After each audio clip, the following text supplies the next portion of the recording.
reason this earthquake was felt so far away is because of the rocks the shockwave was traveling through. Keith Cooper is the director of the State Earthquake Observatory and with the University of Utah seismograph stations. The rocks in this area are sort of older and colder and stronger than the rocks when you get closer to the Wasatch, and certainly when you cross to the west across the Wasatch. Cooper says that allowed the rocks to transfer the energy a long way. He says this quake was pretty deep at about 10 miles down, says it took place in an unusual area. Cooper says it is possible we will feel aftershocks here along the Wasatch Front for the next few days. Reporting live outside the State Office of Emergency Management, Don Brinkerhoff, KSL News Radio.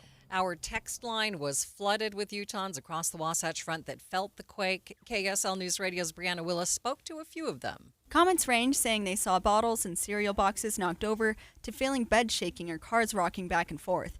People from as far up as Honeyville and down into Saratoga Springs, many saying they were in an upper floor of a building and felt it while a friend or relative in a lower floor didn't. Another common comment would be those saying their pets were acting anxious at the time. You can share your experience with the quake by texting us at 57500. Those aftershocks are already here. KSL News Radio's Alexandria Bonilla continues our team coverage. We've been hearing reports of aftershocks with small earthquakes at 1.2 and 1.6 magnitudes in the same area, just about 25 miles south of Evanston. The USGS is now forecasting a 57% chance of a magnitude 3 or higher aftershock in the next 7 days. There's also a smaller 19% chance of an aftershock of equal magnitude, matching that 4.7. Alexandria Bonilla, KSL News Radio. Utah has tiny earthquakes all the time, but it may seem like we're getting more than that people can actually feel. U of U seismograph research scientist Dr. Emily Morton says earthquakes only need to be about 2.5 to 3 for people to feel them, and they aren't noticing any upward trends in the number that we're actually getting. We typically see, I want to say about 10 magnitude 3s every year. You know, it's been fairly consistent. We would notice if something was increasing drastically. We had a magnitude 3.9 back in May of last year. Its epicenter was Independence, Utah. It was mostly felt in Utah County.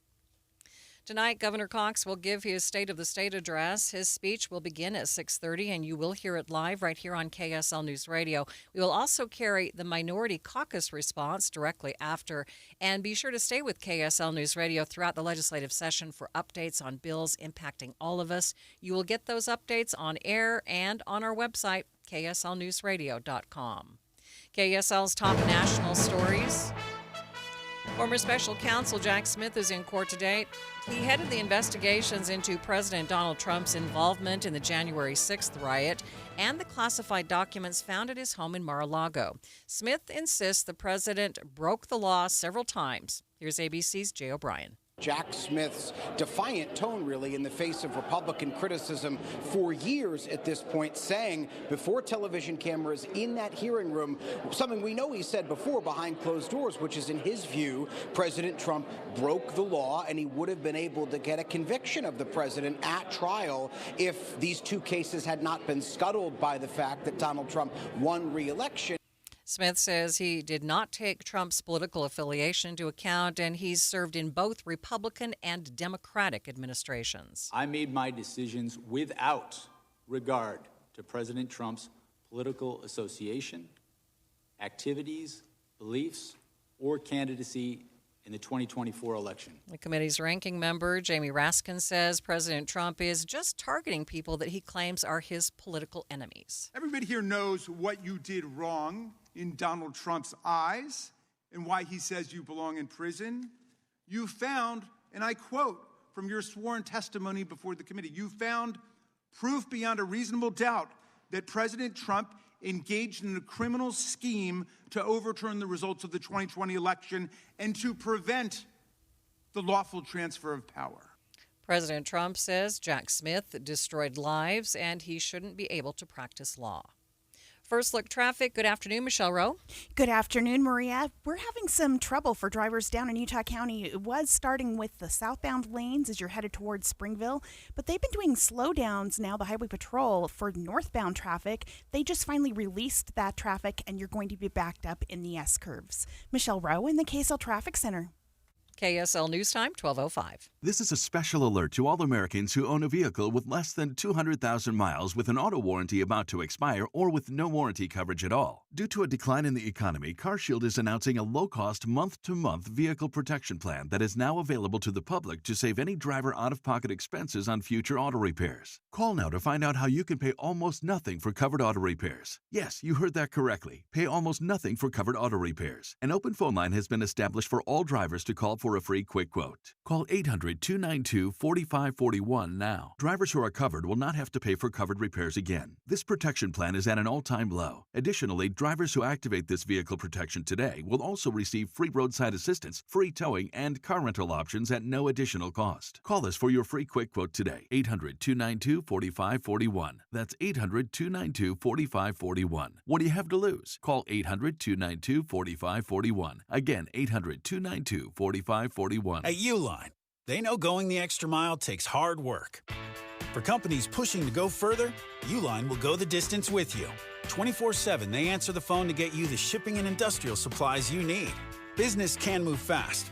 Unexpected large orders, adverse weather, new safety guidelines, and changing economic trends. Uline works hard keeping 41,000 items ready to ship, minimizing detours on your way to the extra mile. Visit uline.com.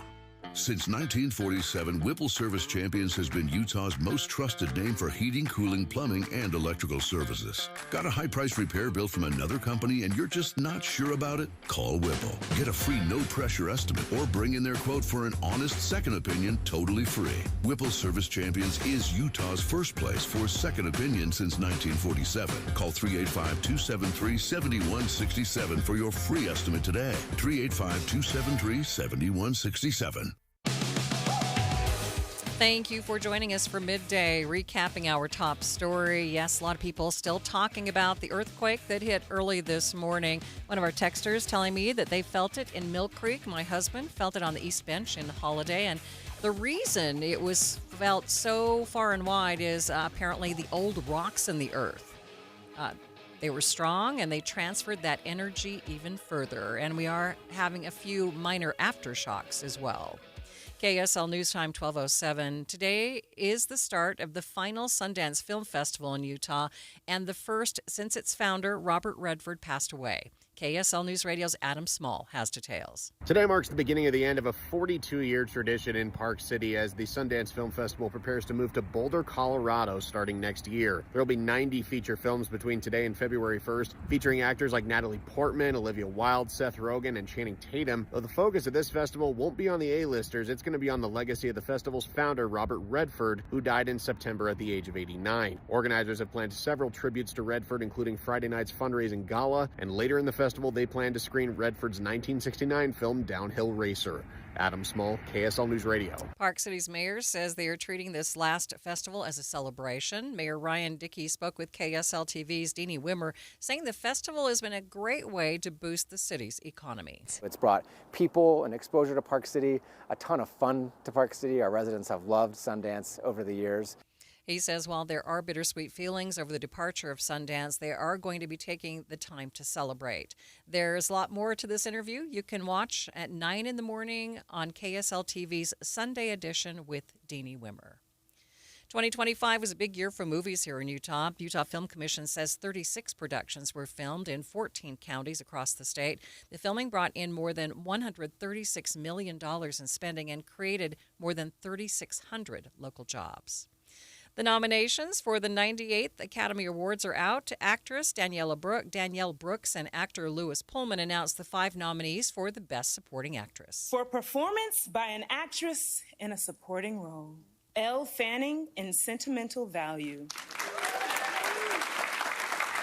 Inga Eve's daughter, Lilas, in Sentimental Value. The winners will be announced at the Oscars ceremony on March 15th.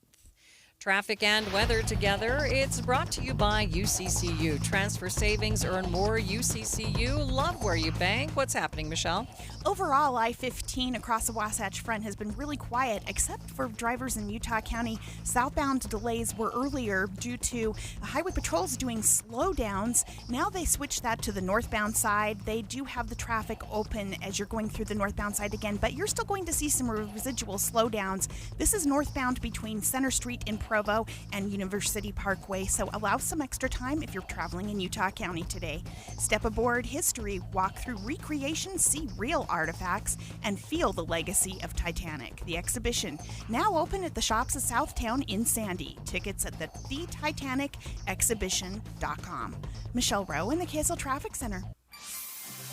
Hey, look for partly cloudy skies today with a high of 45 and yes, more moderate air quality. Hazy tomorrow, 43, mostly cloudy.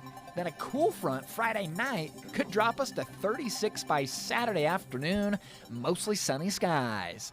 From the KSL Weather Center, I'm Matt Johnson. And it's mostly cloudy, 36 degrees downtown. Coming up on Midday, we will talk to KSL's legal analyst, Greg Skordas, about the arrest related to the funeral shooting near Rose Park earlier this month. That's coming up, streaming live at kslnewsradio.com and on the app for KSL News Radio. We are Utah's news, traffic, and weather station. You know, when something is really difficult for us to do, we seem to find all sorts of excuses. And I know for me, before I took off the extra weight, one of my excuses was that, hey, I just can't lose weight. I don't have the time to work out for an hour a day to take off this extra weight. Well, that was how I felt before I found Salt Lake City Fat Loss. This great program helped me lose more than 40 pounds.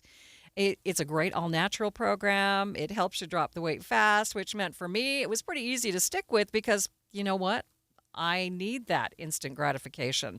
Plus, there are no side effects.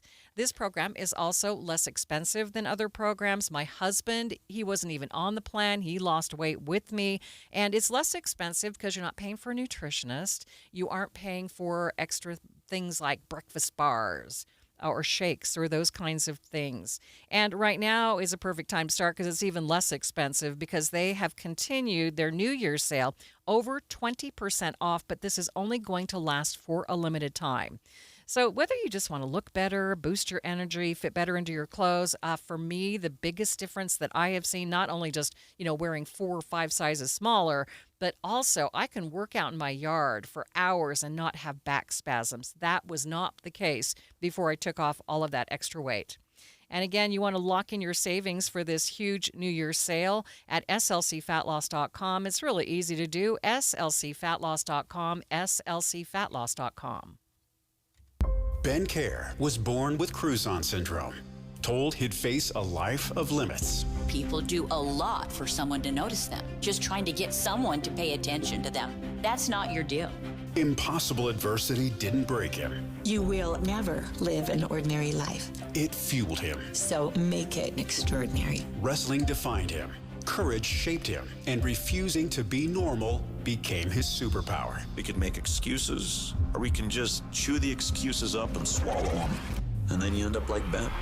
This is the true story of a young man who didn't just rise above the odds, he crushed them. A local wrestler could have used his physical limitations to quit sports. Instead, he used it in his advantage. Stand Out, the Ben Care story.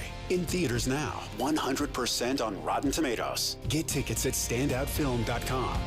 When life says you can't, Ben Care proves you can. Standoutfilm.com. My friend Joey means well. Always remember that the early bird gathers no moss. But he gets a little confused. You can't make a silk purse out of a wooden nickel. Like Joey, many of us can be confused when it comes time to plan for retirement. When to take Social Security, how to use that 401k, what about the stock market, taxes, and Medicare? Todd Kim at Galileo Wealth Management can help to simplify retirement planning. His goal is to have you walk into retirement with confidence, not worry, and to address the number one concern among retirees today, the fear of running out of money. Call Galileo Wealth today for a no-cost, no-obligation meeting to talk about the details of your retirement. 385-247-7000. That's 385-247-7000 or online, GalileoWealth.com. And remember, one man's trash is thicker than water. Of course, water's not thick at all. It's watery. Getting help with electrical repairs is easier than you think. All you have to do is call Any Hour Services or schedule an appointment at anyhourservices.com. No one helps more homeowners than Any Hour Services. KSL News Time, 12:15. The three things you need to know this hour. First, residents around the Wasatch Front felt the 4.7 magnitude earthquake originating just south of Evanston, Wyoming. I'm KSL News Radio's Brianna Willis. Second, a man has been arrested for obstruction of justice in a shooting after a funeral near Rose Park.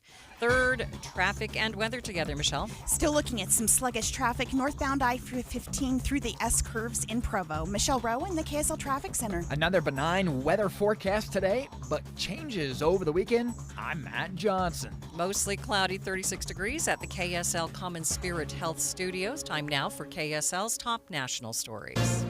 From ABC News, I'm Michelle Franzen. In Minneapolis, protests continue more than 2 weeks after an ICE officer killed Renee Good, and immigration operations are ramping up. Vice President J.D. Vance in Minneapolis today to meet with federal agents. It comes amid new questions about the legality of ICE agents entering homes. ABC's Matt Rivers is there. We saw pretty chaotic protests yesterday here. Protesters blowing whistles at federal agents, officers, including Commander-at-Large Greg Bovino, responding back, throwing smoke canisters at the crowd. This, as a newly obtained memo from May, shows that ICE agents could enter a suspected person's home without a judicial warrant, instead given administrative authorization. At the World Economic Forum today, President Trump announcing details of a peace board initiative he says aimed at helping rebuild Gaza after the Israel-Hamas war. Many European leaders have declined to join, saying it will undermine the role of the United Nations.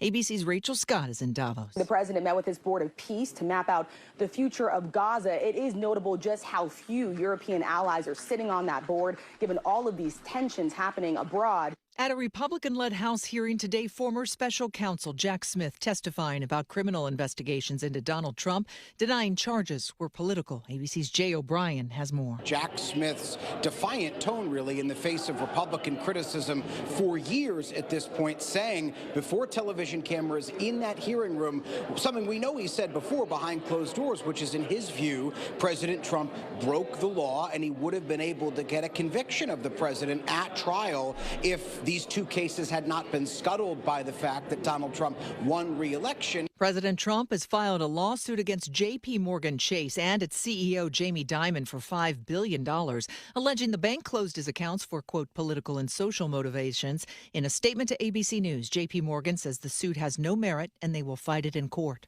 You're listening to ABC News. Time now for the KSL In-Depth. The second man has been arrested on obstruction of justice charges in the funeral shooting near Rose Park. Now, the shooting injured 6 people and killed 2 others. KSL legal analyst Greg Skordas is joining me now live. And what are we finding out about this second case, Greg? Yeah, so the first case, Maria, was interesting because they charged that individual, that was Mr. Totai, with obstructing justice by lying to the police. They're saying that he gave false statements. But obstructing justice includes other things that you can do to create that crime, and one of them is tampering with evidence. And so this new person that's now been charged, Ezekiel Tai, is alleged to have taken the vehicle that was the sort of the getaway vehicle they're alleging during this crime and was cleaning it out, removed the license plate, and done other things that the police are saying was tampering with evidence as opposed to lying to the police, which the first individual was charged with. Is there any indication how they found out that information? Well, so there were a lot, obviously, when you have a scene like this, you've got a lot of people, you've got a lot of cameras, you've got a lot of individuals who are witnessing things. They saw this vehicle, this GMC Yukon leaving the scene, and then a similar car pulls up at the University Medical Center, and 2 people who have gunshot wounds get out. So that's pretty telling by itself. So they release the 2 people that are hurt. They drive off, and video surveillance captures the sort of the images of the other 2 people who have now apparently been arrested. So you mentioned these 2 different ways to be charged with obstruction. Maybe tell us what constitutes such an obstruction charge. Are there other ways that you could be charged with obstruction? Yeah, several. So obstruction occurs in Utah when you know there's an investigation going on and police are doing an investigation into a crime, and you either destroy evidence, tamper with a witness, harbor a fugitive, or provide false information. So it requires that there be an investigation, that you're aware of it going on, and you're doing something to obstruct the investigation. You're doing something to make it more difficult for the police to do their job. You don't have an obligation to cooperate with police during an investigation, but you do have an obligation, if you speak to them, to not lie or misrepresent, or to, in this case, hide witnesses, hide evidence, destroy evidence, that type of thing. So if found guilty, what kinds of penalties do these men face? Yeah, so both of these men are facing second-degree felonies, which carries 1 to 15 years in prison. And it's interesting, Maria, because our obstruction crime is sort of tailored by what crime you're obstructing. So if you obstruct somebody being arrested for DUI, which is a misdemeanor, that's not serious. It's serious, but it's not as serious.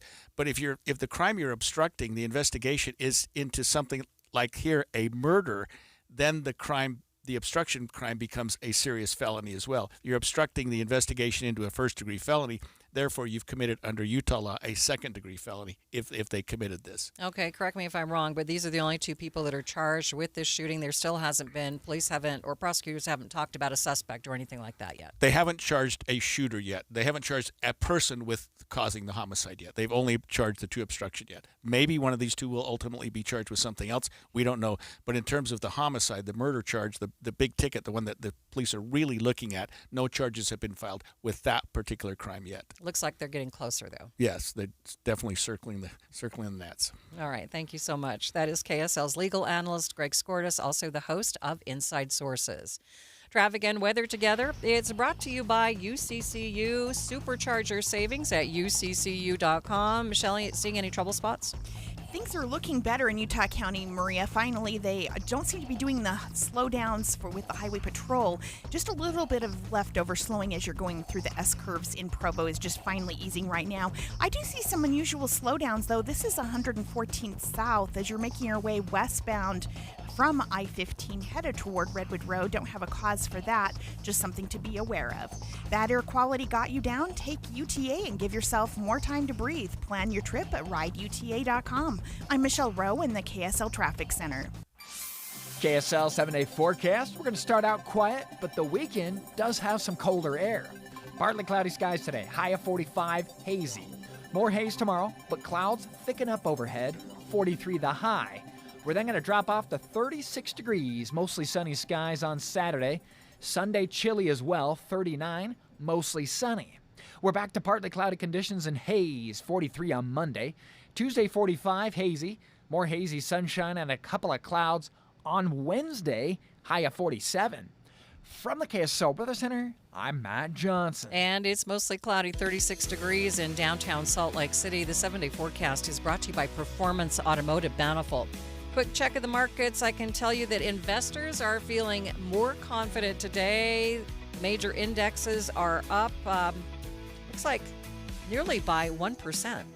We'll get a complete update of your money news coming up next.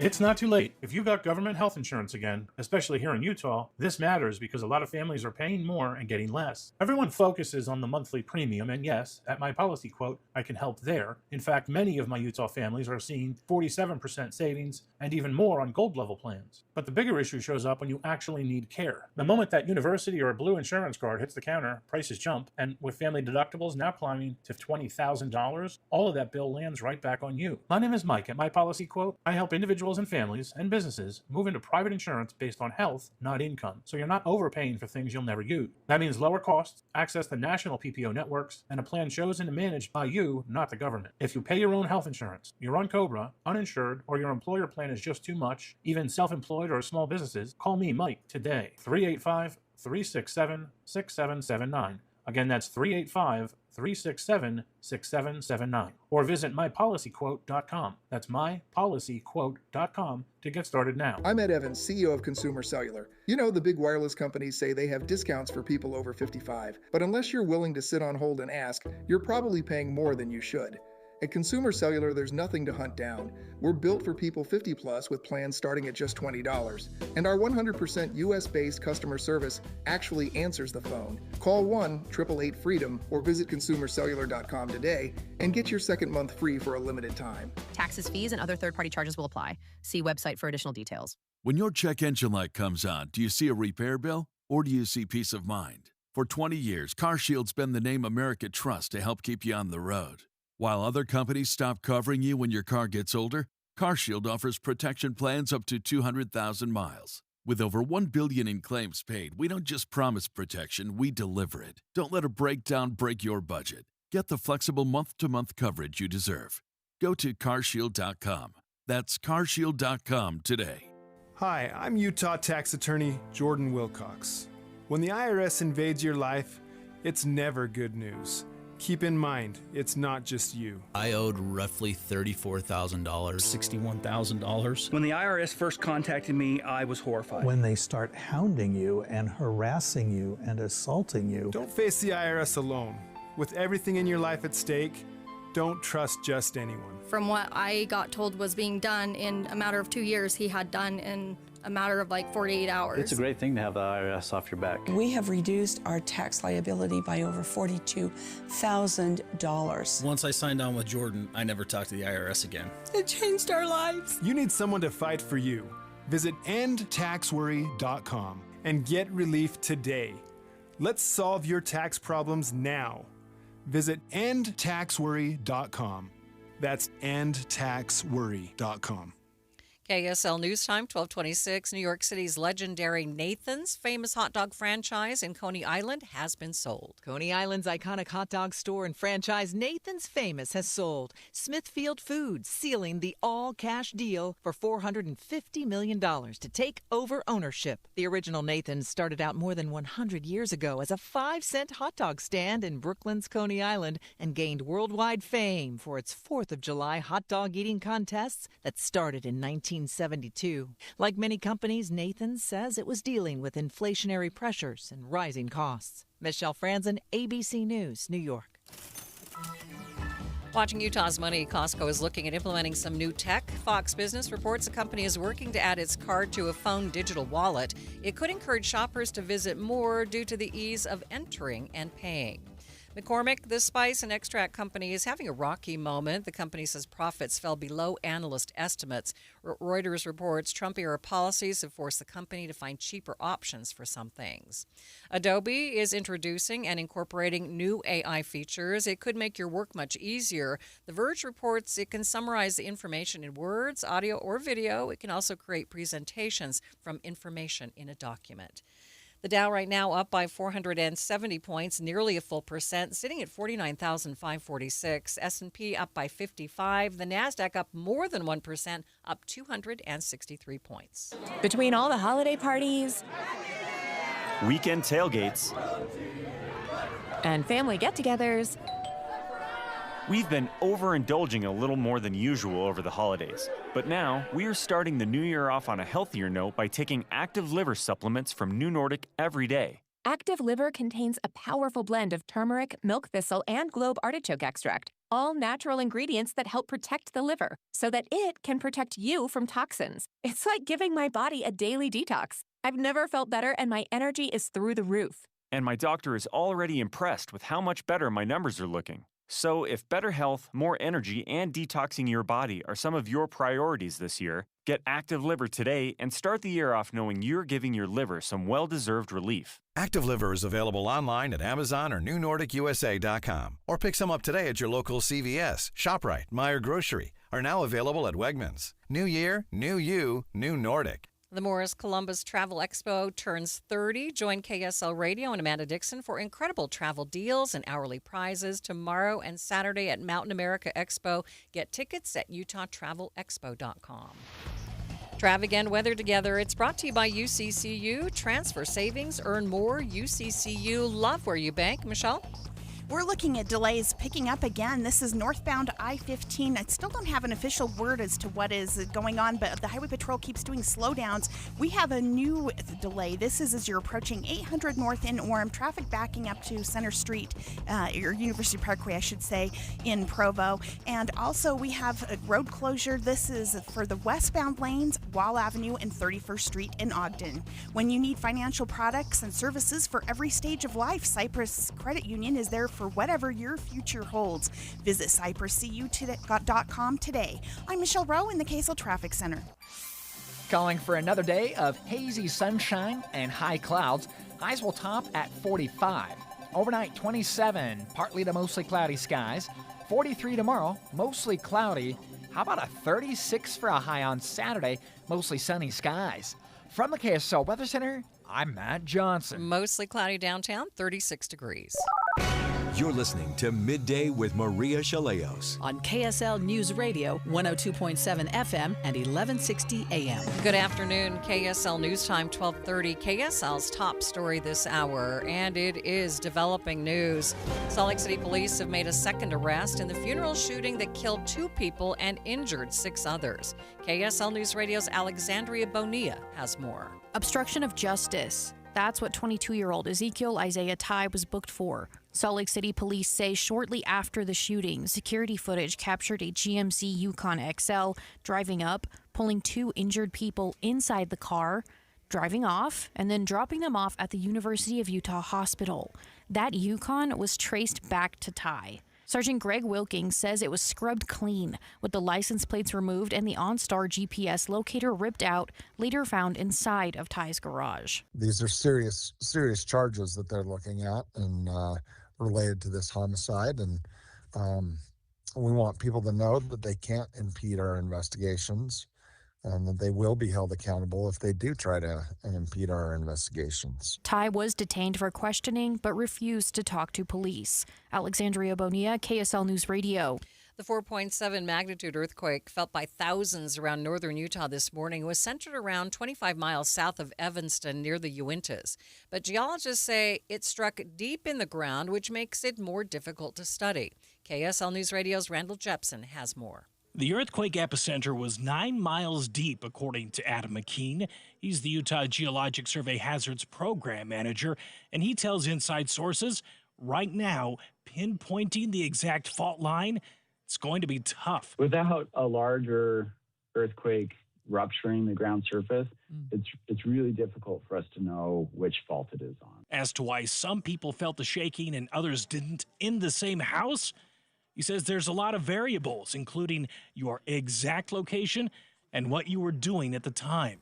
Randall Jepson, KSL News Radio. Within seconds of this morning's earthquake, we started getting text messages from people all over northern Utah who felt the earth shake. Then we opened up the phone lines and heard from Dave in West Haven. I'm a school crossing guard for the new elementary, and I was sitting in a guy's yard. He actually parked there, and he likes to prank me a lot. And I was sitting there, also my truck started shaking. And I'm looking for him because I thought he was out there shaking my truck. No, nobody was there. Linda from Sugar House and Chris in Kearns were both shaken while in bed. Yeah, I was laying in my bed, flat on my back, and I felt the little jiggle, and I knew I hadn't turned over or anything, so it was just a short, subtle thing. Sounded like a gust of wind and just a little rumble on the bottom of the bed, and I'm like, okay. I guess that was an earthquake or a truck going by or something. Dozens of people let us know about their experience this morning. Thousands fill out a report and said that they felt the shaking on the USGS website. Uinta County Emergency Management says so far there has not been any damage reported. In a post on Facebook, the department says officials have been in contact with several agencies across Summit County and the Wyoming Office of Homeland Security. Lawmakers are also preparing in case Utah experiences a bigger and more serious earthquake or natural disaster. One bill is hoping to create spaces where people and their pets can go in the event of a major disaster. KSL News Radio's Tammy Kikuchi reports. Senator Jen Plum's bill requires the designation of an emergency shelter that accommodates people and their pets. She says the bill should have plans for the community established well before a natural disaster strikes. And that's what we're hoping for here, is that when a disaster strikes, you don't have time to sit down around the tables with all of the stakeholders in all of the various arenas. And so you rely on your plans. Plum says the bill itself doesn't call for any spending. The goal is to start conversations. She cited a story from Hurricane Helene where waters were rising around a dog that was tied to a post. A police officer saw the dog's head above water and rescued it before it drowned. She says this bill would help communities avoid situations like that in a major natural disaster. Tammy Kikuchi, KSL News Radio. KSL's top national stories. As immigration efforts ramp up all over the country, Orange County, California is looking at giving U.S. Customs and Border Protection the approval to install a surveillance system. ABC's Alex Stone reports. In the Orange County city of San Clemente, officials have just given approval for the Border Patrol to install a high-powered camera surveillance system to be on the lookout for smuggling boats that often move humans and drugs into the area. The mayor says it just makes sense. It's a serious public safety issue. But at a city council meeting this week, there was anger from opponents of the video surveillance system. Please do not approve of police state surveillance in our Spanish village by the sea. The lease agreement is for at least a 5-year term for U.S. Customs and Border Protection to have the camera system on city property. Alex Stone, ABC News. Here in Utah, state lawmakers says they are getting pressure from the federal government to take action on immigration, but the governor says he still believes we need to have a balanced approach. Utah Governor Spencer Cox tells the Deseret News lawmakers need to think carefully about certain programs utilized by immigrants before potentially making major changes with them. He also says Utah needs to continue to focus on both upholding the rule of law as well as treating everyone with dignity and respect. First look traffic. What's happening, Michelle? Northbound I-15 is still dipping below freeway speeds just past UVU in Orem, headed up just past 800 North in Orem. They've been doing highway patrol slowdowns for a few hours now. Michelle Rowe in the KSL Traffic Center. KSL News Time, 12:35. Amanda, I took my daughter with me to see Frozen at Hale Center Theater, and it was a magical experience. And I say that somewhat jokingly, but it was magical. I watched a woman transform a dress in a second right in front of my own eyes. I got snowed on indoors. Plus, there was all the songs that we both loved. Yeah, when that ice castle comes out of the floor, I have goosebumps now just thinking about that moment.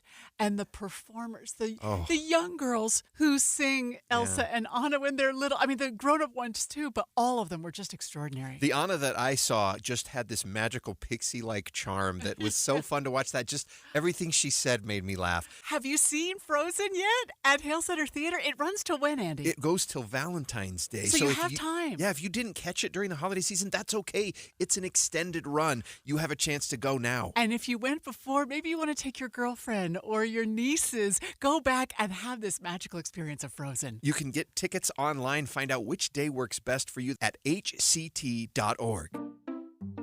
We just want to have enough money for retirement. And travel to visit our grandchildren. I understand. That's why at Fisher Investments, we start by getting to know each other, so I can learn about your family, lifestyle, goals and needs, allowing us to tailor your portfolio. What about commission-based products? We don't sell those. We're a fiduciary, obligated to act in your best interest. So how do your management fees work? We have a simple management fee based on the value of your portfolio, so we do better when you do better. We appreciate that kind of transparency. We also check in with you regularly to keep you up to date on the markets and your portfolio. Well, what other services do you offer? As a client, you have access to resources on investing, financial planning, estate planning, Social Security, Medicare, and more. Wow, sounds like Fisher Investments has everything we need. At Fisher Investments, we're clearly different. Learn more at fisherinvestments.com. Investing in securities involves the risk of loss.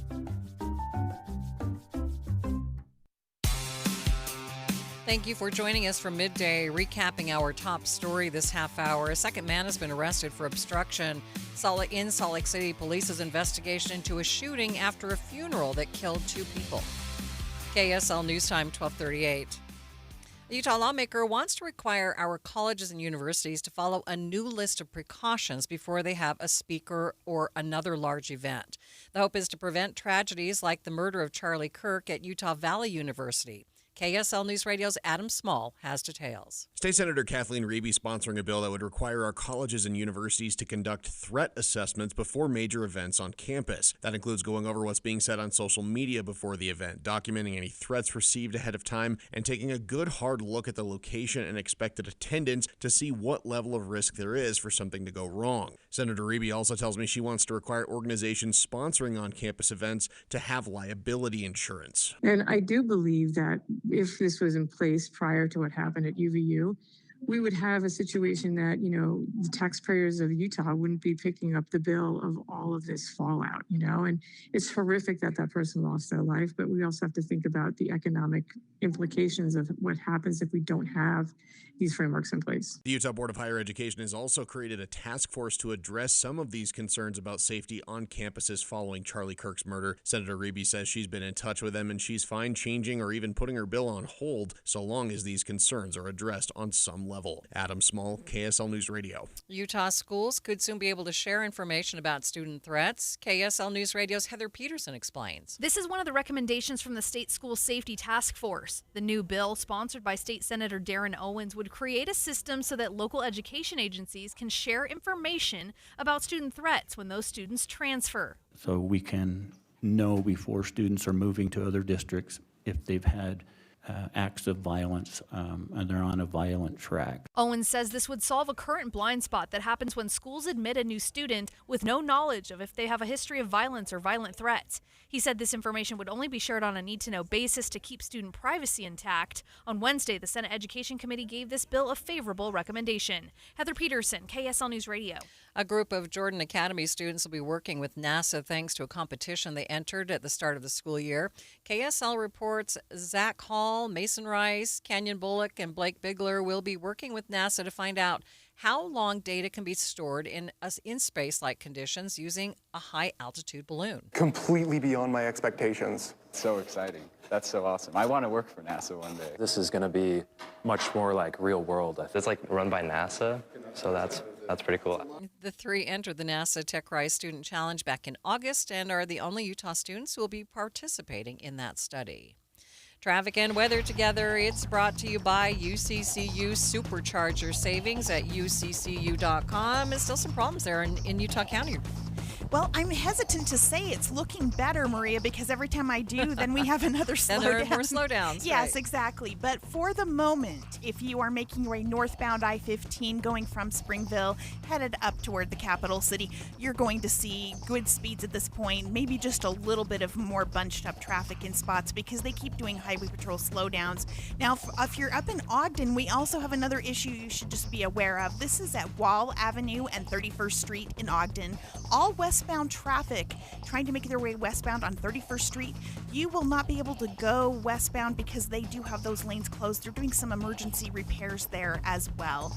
No matter the weather, your feet can feel fantastic. Find the Good Feet location nearest you at goodfeet.com. I'm Michelle Rowe in the KSL Traffic Center. All right, your Thursday's shaping up to be like Wednesday.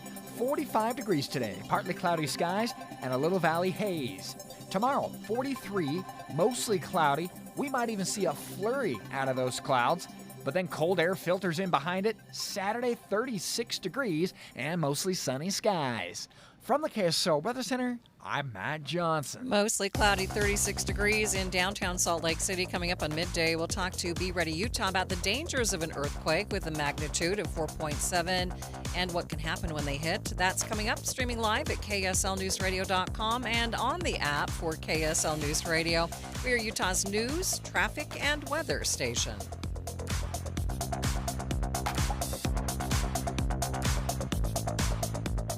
When you're making resolutions for the new year, have you ever thought of making a resolution to get a new metabolism? So that your body is burning fat more naturally. I used to have a terrible metabolism because I didn't know what to eat or when to eat it until I did SOTA weight loss. I let go of 37 pounds, and now my metabolism works for me. I let go of 70 pounds in 5 months, and it was so nice because once that metabolism changes, the things that affected you more regularly don't affect you anymore. And those are the things that I learned from my nutritionist as I was going along and even afterward. It's so helpful. They taught me how to be successful for life. You can call and speak to a nutritionist at SOTA Weight Loss today at 866-800-SOTA, S-O-T-A. That's 866-800-SOTA. Or you can go to sotaweightloss.com and see the hundreds of before and after pictures. And right now is the best time to do it because if you join now, your partner joins for free, so you get 2 transformations for the price of 1. It's 866-800-SOTA. Because SOTA is, say it with me, Amanda, state of the art. In today's digital world, outdated technology can slow you down. You need a partner who keeps you ahead of the curve. At Les Olson IT, we help your business thrive with top-tier office technology, from copiers and IT hardware to advanced IT services and security solutions.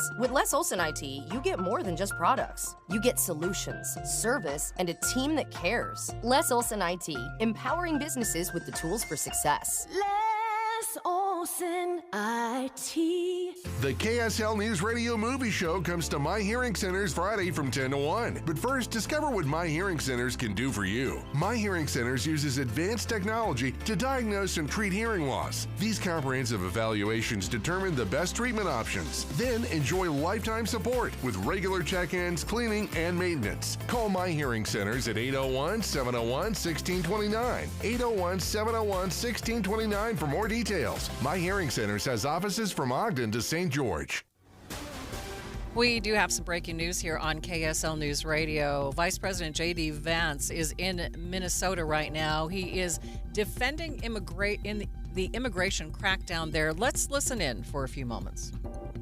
In Austin, Texas, or Memphis, Tennessee, or even rural parts of the state of Minnesota, all we need is a little cooperation. I guarantee we're going to do the best to be professional, to respect people's rights, to not do anything that we don't have to do in order to enforce immigration laws, but it would make our lives a lot easier, it would make our officers a lot safer, and it would make Minneapolis much less chaotic if we had a little bit of cooperation from the state and local officials. With that, I'll shut up and take some questions. Thank you, guys. Vice President Vance, a local school district here is alleging ICE agents detaining a 5-year-old after preschool on Tuesday. We've also seen multiple American citizens detained by ICE or harassed by ICE in the last 6 weeks. Are you proud of how your administration is conducting this immigration crackdown here in Minnesota right now? Well, I'm proud of the fact that we're standing behind law enforcement, and I'm proud of the fact that we're enforcing the country's laws. But, you asked a question about this 5-year-old kid. I actually saw this terrible story while I was coming to Minneapolis. We had just left Toledo, Ohio this morning for an economic messaging event. And I see this story, and I'm a father of a 5-year-old, actually, a 5-year-old little boy. And I think to myself, oh my God, this is terrible. How did we arrest a 5-year-old? Well, I do a little bit more follow-up research. And what I find is that the 5-year-old was not arrested, that his dad was an illegal alien. And then when they went to arrest his illegal alien father, the father ran.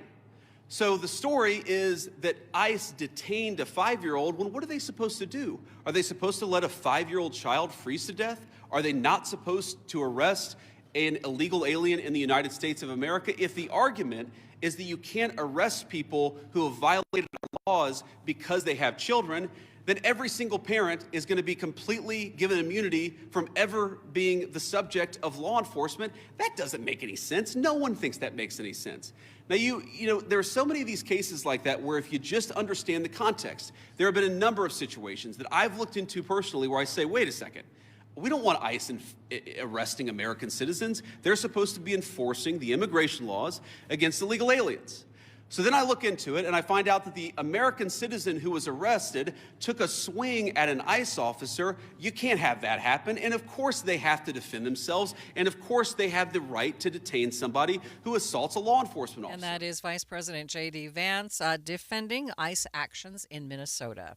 Time now for the KSL In-Depth. The 4.7 earthquake felt across Utah didn't impact life too much, but if this epicenter was any closer, it definitely could have. Genevieve Keys with Be Ready Utah is joining me now live. Thank you so much for being with me. Of course. Thank you so much for having me today. So if this quake at a 4.7 magnitude was a little bit closer to us, would it have caused some sort of damage? So a 4.7 magnitude earthquake is considered pretty moderate, but it is a great reminder that Utah is earthquake country, so we always need to be prepared, especially for the big one. So what are some of the safety protocols that we should have in place?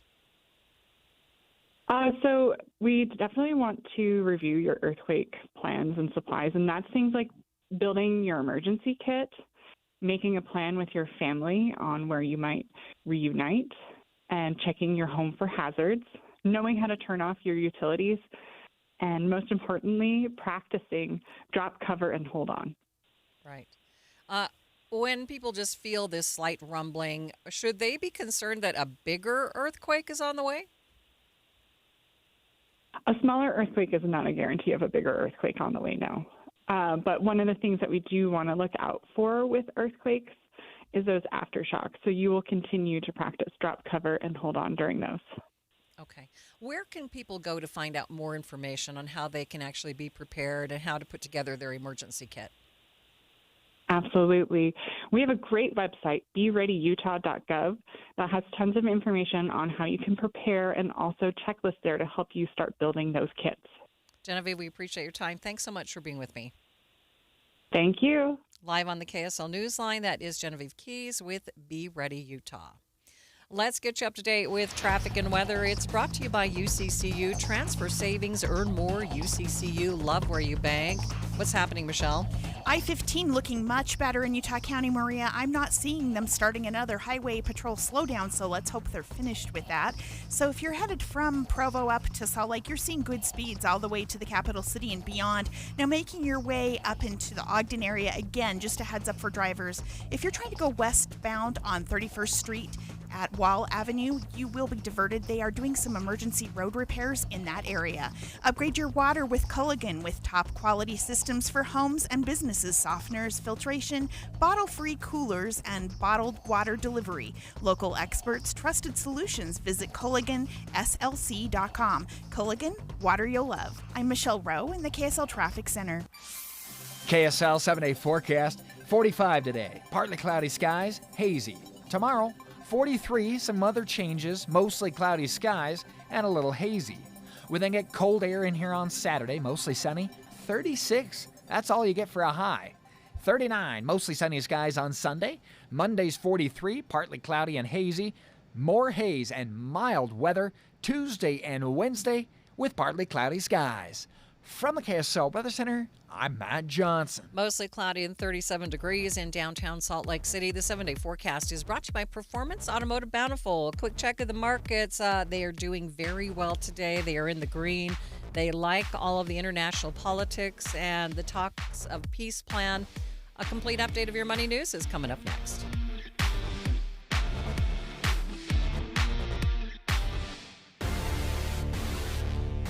Are you looking to upgrade your home this year? Advanced Window Products is your local window and door manufacturer that sells direct to the public. That's right, celebrating 40 years serving Utah since 1986. And right now, it's the New Year, New Window sale. Get $2,500 off when you buy 10 windows or more. Our windows are made right here in Salt Lake City. Sales and installation are all in-house, meaning no middleman markups. You get the most affordable, high-quality custom windows in the state. We build it, we install it, and we guarantee it for life. Every window comes with a lifetime warranty, labor, glass, and parts included, serviced by our local team, and the warranty is transferable to the next homeowner. Financing is available too. Save now, pay later, with payments as low as $150 a month. Buy local and support the local economy. Don't wait. Buy 10 windows or more and get $2,500 off. Beat the rush and call today. Call us at 801-850-9100. That's 801-850-9100. Or visit us at advancedwindows.com. A family office is a team built to handle the three biggest financial responsibilities a family faces: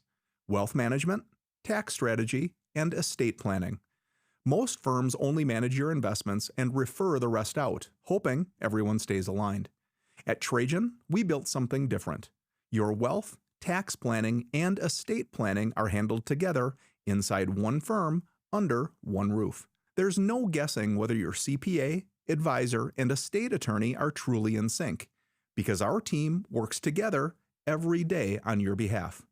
When your financial life becomes more complex, your advice should become more coordinated, not more fragmented. One plan, one trusted team. Call Trajan today, 801-207-9900. That's 801-207-9900. Trajan Wealth, an SEC-registered investment advisor. Additional services through Trajan Estate and Trajan Tax. Additional disclosures and accreditation at TrajanWealth.com. Trust and Will is an online estate planning service. Visit trustandwill.com for details. Trust and Will. My dad and I were always close, but some things we just didn't talk about, like his will. After he was gone, we found out he didn't have one, and it created a lot of stress during a time of grief. Creating a will can be hard to think about, but avoiding it can lead to greater difficulty for the people you love. That's why Trust and Will makes estate planning simple. Create a will online in as little as 30 minutes. Now, I have a will in place to make sure my loved ones are protected. With Trust and Will, it was easy and affordable, and I got peace of mind knowing my wishes are clear. Trust and Will. Get 20% off when you visit trustandwill.com/plan. That's trustandwill.com/plan to get 20% off. trustandwill.com/PLAN. Getting help with plumbing repairs is easier than you think. All you have to do is call Any Hour Services or schedule an appointment at anyhourservices.com. No one helps more homeowners than Any Hour Services. KSL News Time 12:54. A former flight attendant is in custody in Hawaii, accused of posing as a pilot to obtain free flights from 3 airlines. Dallas Pekornik worked for a Canadian airline from 2017 to 2019. Prosecutors say he then used a fake employee ID from that carrier to fool airlines into giving him hundreds of free tickets reserved for pilots and flight attendants over a 4-year period. Court papers don't mention the 3 U.S. airlines, other than to say they're based in Honolulu, Chicago, and Fort Worth, Texas. They also don't detail how he carried out the alleged fraud. Pekornik has pled not guilty. That is ABC's Dave Packer. Watching Utah's Money. Ubisoft, the publisher behind a popular game, Assassin's Creed, is seeing some major changes. Reuters reports the company announced a major reorganization that includes canceling 6 games and delaying several others. Shares dropped to the lowest price in 14 years after that news came out. Utah is the spot to be for restaurateurs. 2 California-based companies are opening their first out-of-state locations right here in Salt Lake City. Sidecar Donuts and Coffee is now open in Sugar House, and Buratino Brick Oven Pizza is now open at the Sugar House and Mill Creek border. And taking a look at your money at this moment, the Dow is up by 369 points. That's about 0.75%, sitting at 49,445. S&P up by 42. The Nasdaq up a full percent, up 222 points. Tim Jr. here from RGS Exteriors. Did you know that we offer 3 distinct styles of gutter protection? Each one meant to handle a specific leaf problem. You might not even know there are different styles of gutter protection, but there are. And if you pick the wrong one, it could be a huge waste of money. Now, the big gutter guard companies won't tell you this. They try to sell you a one-size-fits-all gutter guard. And it could be completely wrong for the amount and types of trees and leaves you have. Not RGS Exteriors. We understand which kind of leaf problem needs which kind of gutter guard. We'll do an in-depth evaluation to assess the types, locations, and numbers of trees in your yard. Based on that data, we match your home to the right gutter guard. So don't risk wasting money on the wrong gutter protection. For a free evaluation and estimate, call RGS Exteriors at 801-280-3110 or visit rgsexteriors.com. That's 801-280-3110 or rgsexteriors.com. I'm Ed Evans, CEO of Consumer Cellular. You know, the big wireless companies say they have discounts for people over 55, but unless you're willing to sit on hold and ask, you're probably paying more than you should. At Consumer Cellular, there's nothing to hunt down. We're built for people 50 plus with plans starting at just $20. And our 100% US-based customer service actually answers the phone. Call 1-888-FREEDOM or visit consumercellular.com today and get your second month free for a limited time. Taxes, fees, and other third-party charges will apply. See website for additional details. This is the story of the one. As the purchasing manager at a manufacturing plant, she knows the only thing more important than having the right safety gear is having it there when you need it. That's why she partners with Grainger for auto reordering, so her team members can count on her to have cut-resistant gloves on hand, and each shift can run safely and efficiently. Call 1-800-GRAINGER, click Grainger.com, or just stop by. Grainger, for the ones who get it done. KSL Broadcast Group contests are open to participants 18 years of age and older that are residents of Utah, unless otherwise specified. Employees or agents of the station, Bonneville International Corporation, other area radio stations, or any entity associated with the contest may not enter. Persons who have won in the last 30, 60, or 90 days from a station contest or event may not be eligible. Full general contest rules are available at kslnewsradio.com/contests. Traffic and weather together. It's brought to you by UCCU. Supercharge your savings at uccu.com. Here's Michelle Rowe. Things are much calmer, Maria, down in Utah County. I-15 doesn't appear they're going to be doing any more highway patrol slowdowns unless they start something up again in a little bit. But right now, you're free and clear. Still working on this road repair, though, up in Ogden. This is Wall Avenue, 31st Street. All westbound lanes on 31st Street are blocked. Michelle Rowe in the KSL Traffic Center. Not really much to talk about in the forecast except a few clouds and a very, very slight chance of showers tomorrow, about a 10% chance. And then the next 7 days, they look pretty much the same as we are seeing today. Today's high will be at 45 degrees, a little bit cooler tomorrow, and Saturday, much cooler with a high of 36 degrees. Right now, 37 degrees in downtown Salt Lake City. Taking a look at some of the other area temperatures. In Ogden, it's 40, 43 in Provo. St. George, though, the warm spot with 50 degrees.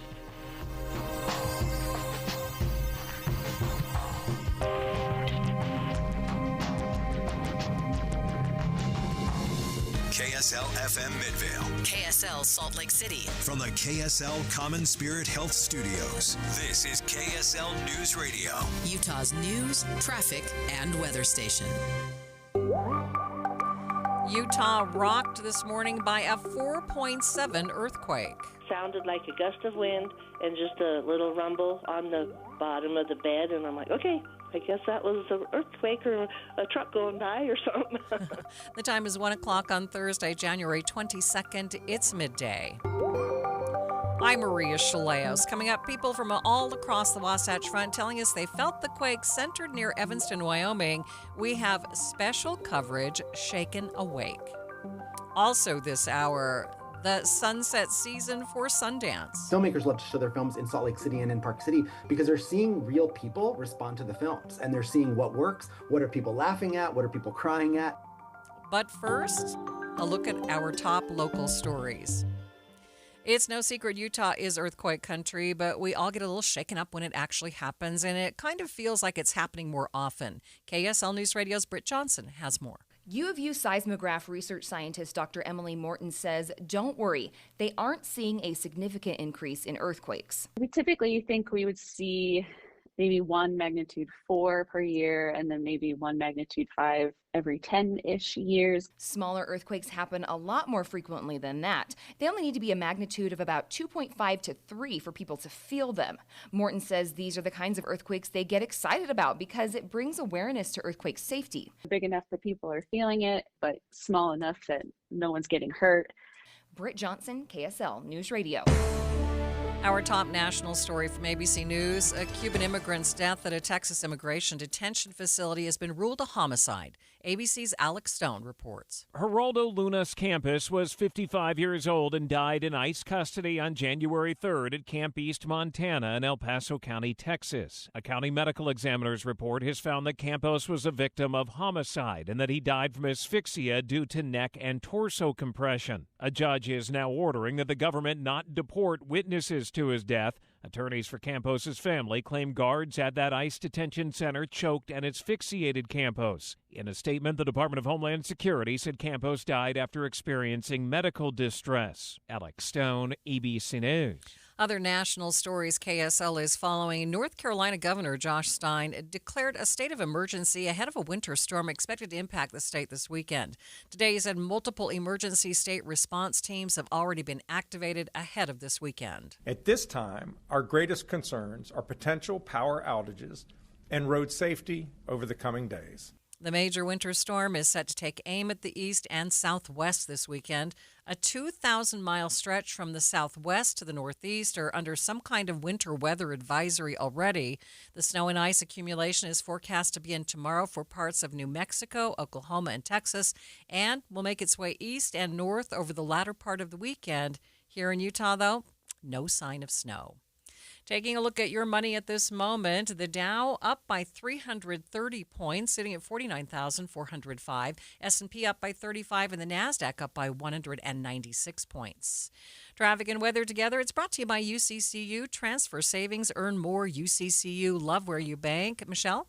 Traffic looking really good out there right now, Maria. I-15 moving smoothly. KSL travel time of about 16 minutes from Draper to downtown. Still working on this emergency road repair, though, in Ogden. This is Wall Avenue, 31st Street. All westbound traffic will be diverted. Don't miss the Rocky Mountain Gun Show, January 24th and 25th at Mountain America Expo Center in Sandy. Get 500 rounds of 9mm ammo for just $85. I'm Michelle Rowe in the KSL Traffic Center. Taking a look at the forecast, the 7-day forecast for the Wasatch Front. Tomorrow is the only day where there's a chance of precipitation, and it's only rain at that, and just a 10% chance. Highs in the 40s, lows in the 20s. It looks like on Sunday we might get down to 19 degrees. 37 degrees at the KSL Common Spirit Health Studios. Mornings are for recharging. And they're for starting your day right. We volunteer to join you in the car. Get news and weather at 102.7 FM during the most important part of your day. Andy and Amanda, each morning between 5 and 9 on KSL News Radio. Getting help with electrical repairs is easier than you think. All you have to do is call Any Hour Services or schedule an appointment at anyhourservices.com. No one helps more homeowners than Any Hour Services. He's Donald Trump's #1 enemy in Congress, Chicago politician Dick Durbin. Now, Durbin has a new scheme. He's doing the dirty work to benefit corporate megastores. Durbin's bill could cut corners on your credit card security, putting your personal data at risk. Big chain retailers and warehouse stores want to inflate their profits, and liberal Dick Durbin would help them do it. Tell senators, say no to the megastores and Dick Durbin. Paid for by the Electronic Payments Coalition. Looking for a secure retirement plan without market risk? Look no further. Lyle Boss, president of Boss Financial, specializes in no market risk retirement strategies with guarantees of principal, guaranteed growth, and lifelong income. Join Lyle right here each Saturday and Sunday for his Safe Money radio show, and call him now at 855-355-SAFE for your complimentary customized Safe Money information kit and Safe Money book. Nothing but upside here at 855-355-SAFE. Ben Care was born with Cruzon syndrome, told he'd face a life of limits. People do a lot for someone to notice them, just trying to get someone to pay attention to them. That's not your deal. Impossible adversity didn't break him. You will never live an ordinary life. It fueled him. So make it extraordinary. Wrestling defined him. Courage shaped him, and refusing to be normal became his superpower. We can make excuses, or we can just chew the excuses up and swallow them. And then you end up like Ben. This is the true story of a young man who didn't just rise above the odds, he crushed them. A local wrestler could have used his physical limitations to quit sports. Instead, he used it in his advantage. Stand Out, the Ben Care story. In theaters now, 100% on Rotten Tomatoes. Get tickets at standoutfilm.com. When life says you can't, Ben Care proves you can. Standoutfilm.com. Thanks for tuning into Midday. I'm Maria Shilaos. This morning, people received a wake-up call in the form of an earthquake. West Geological Survey registered as a magnitude 4.7 earthquake at around 7:49 near Evanston, Wyoming. But we've been getting calls from people who felt it all along the Wasatch Front. We are joined now by KSL News Radio's Don Brinkerhoff, who is kicking off our special coverage, Shaken Awake, from just outside the State Office of Emergency Management at the Capitol. And Don, what do we know about the earthquake? Maria, we actually know quite a bit. It's impressive how quickly they found out as much information as they did. Keith Cooper is the director of the State Earthquake Observatory and with the University of Utah seismograph stations. He says that this earthquake was actually a little deeper than they would have expected. Let me try to play that sound for you. The most important thing to say is that it was a moderate size earthquake. The magnitude for the earthquake is 4.7, and it's not considered a big earthquake at all. Although I realize it was widely felt along the Wasatch Front, and I think we're up to maybe thousands, at least hundreds of reports of people that felt shaking. And the good news is we don't have any reports of injuries or damage or anything like that. For us as scientists, it's a nice earthquake because it'll be interesting scientifically, but at the same time not causing a lot of damage. Don, any explanation as to why people felt it from so far away?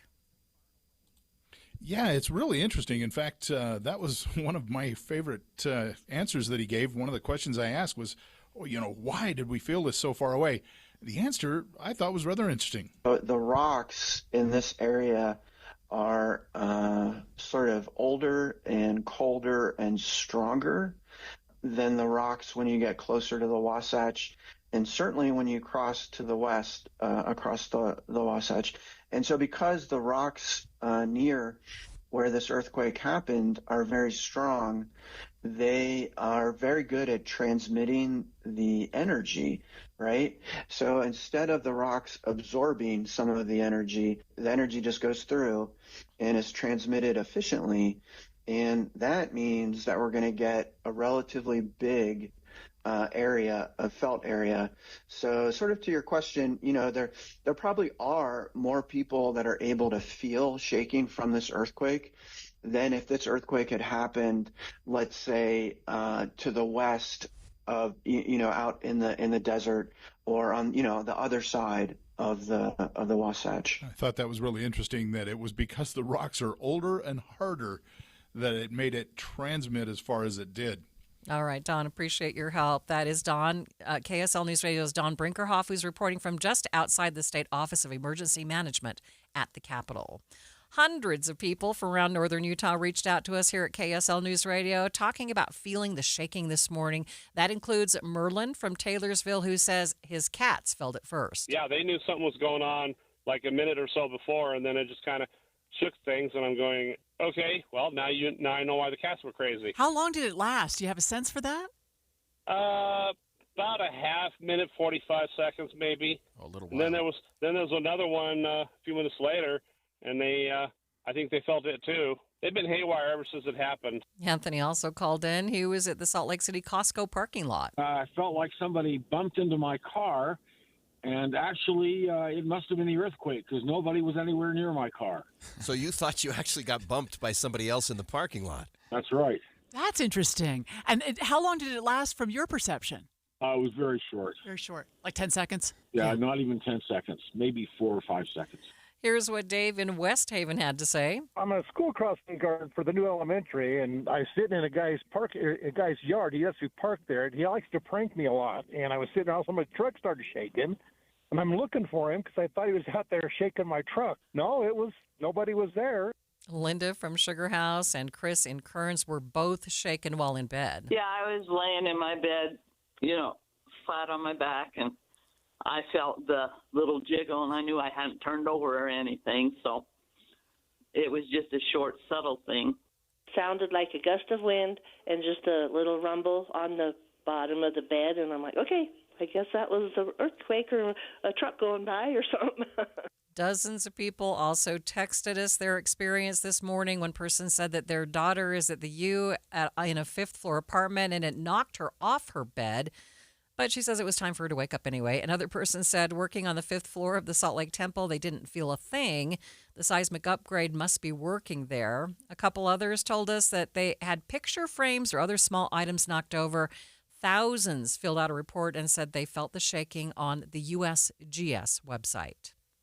Stay with us. We'll be back with more in just 60 seconds. When you're making resolutions for the new year, have you ever thought of making a resolution to get a new metabolism? So that your body is burning fat more naturally? I used to have a terrible metabolism because I didn't know what to eat or when to eat it until I did SOTA weight loss. I let go of 37 pounds, and now my metabolism works for me. I let go of 70 pounds in 5 months, and it was so nice because once that metabolism changes, the things that affected you more regularly don't affect you anymore. And those are the things that I learned from my nutritionist as I was going along and even afterward. It's so helpful. They taught me how to be successful for life. You can call and speak to a nutritionist at SOTA Weight Loss today at 866-800-SOTA, S-O-T-A. That's 866-800-SOTA. Or you can go to sotaweightloss.com and see the hundreds of before and after pictures. And right now is the best time to do it because if you join now, your partner joins for free, so you get 2 transformations for the price of 1. It's 866-800-SOTA. Because SOTA is, say it with me, Amanda, state of the art.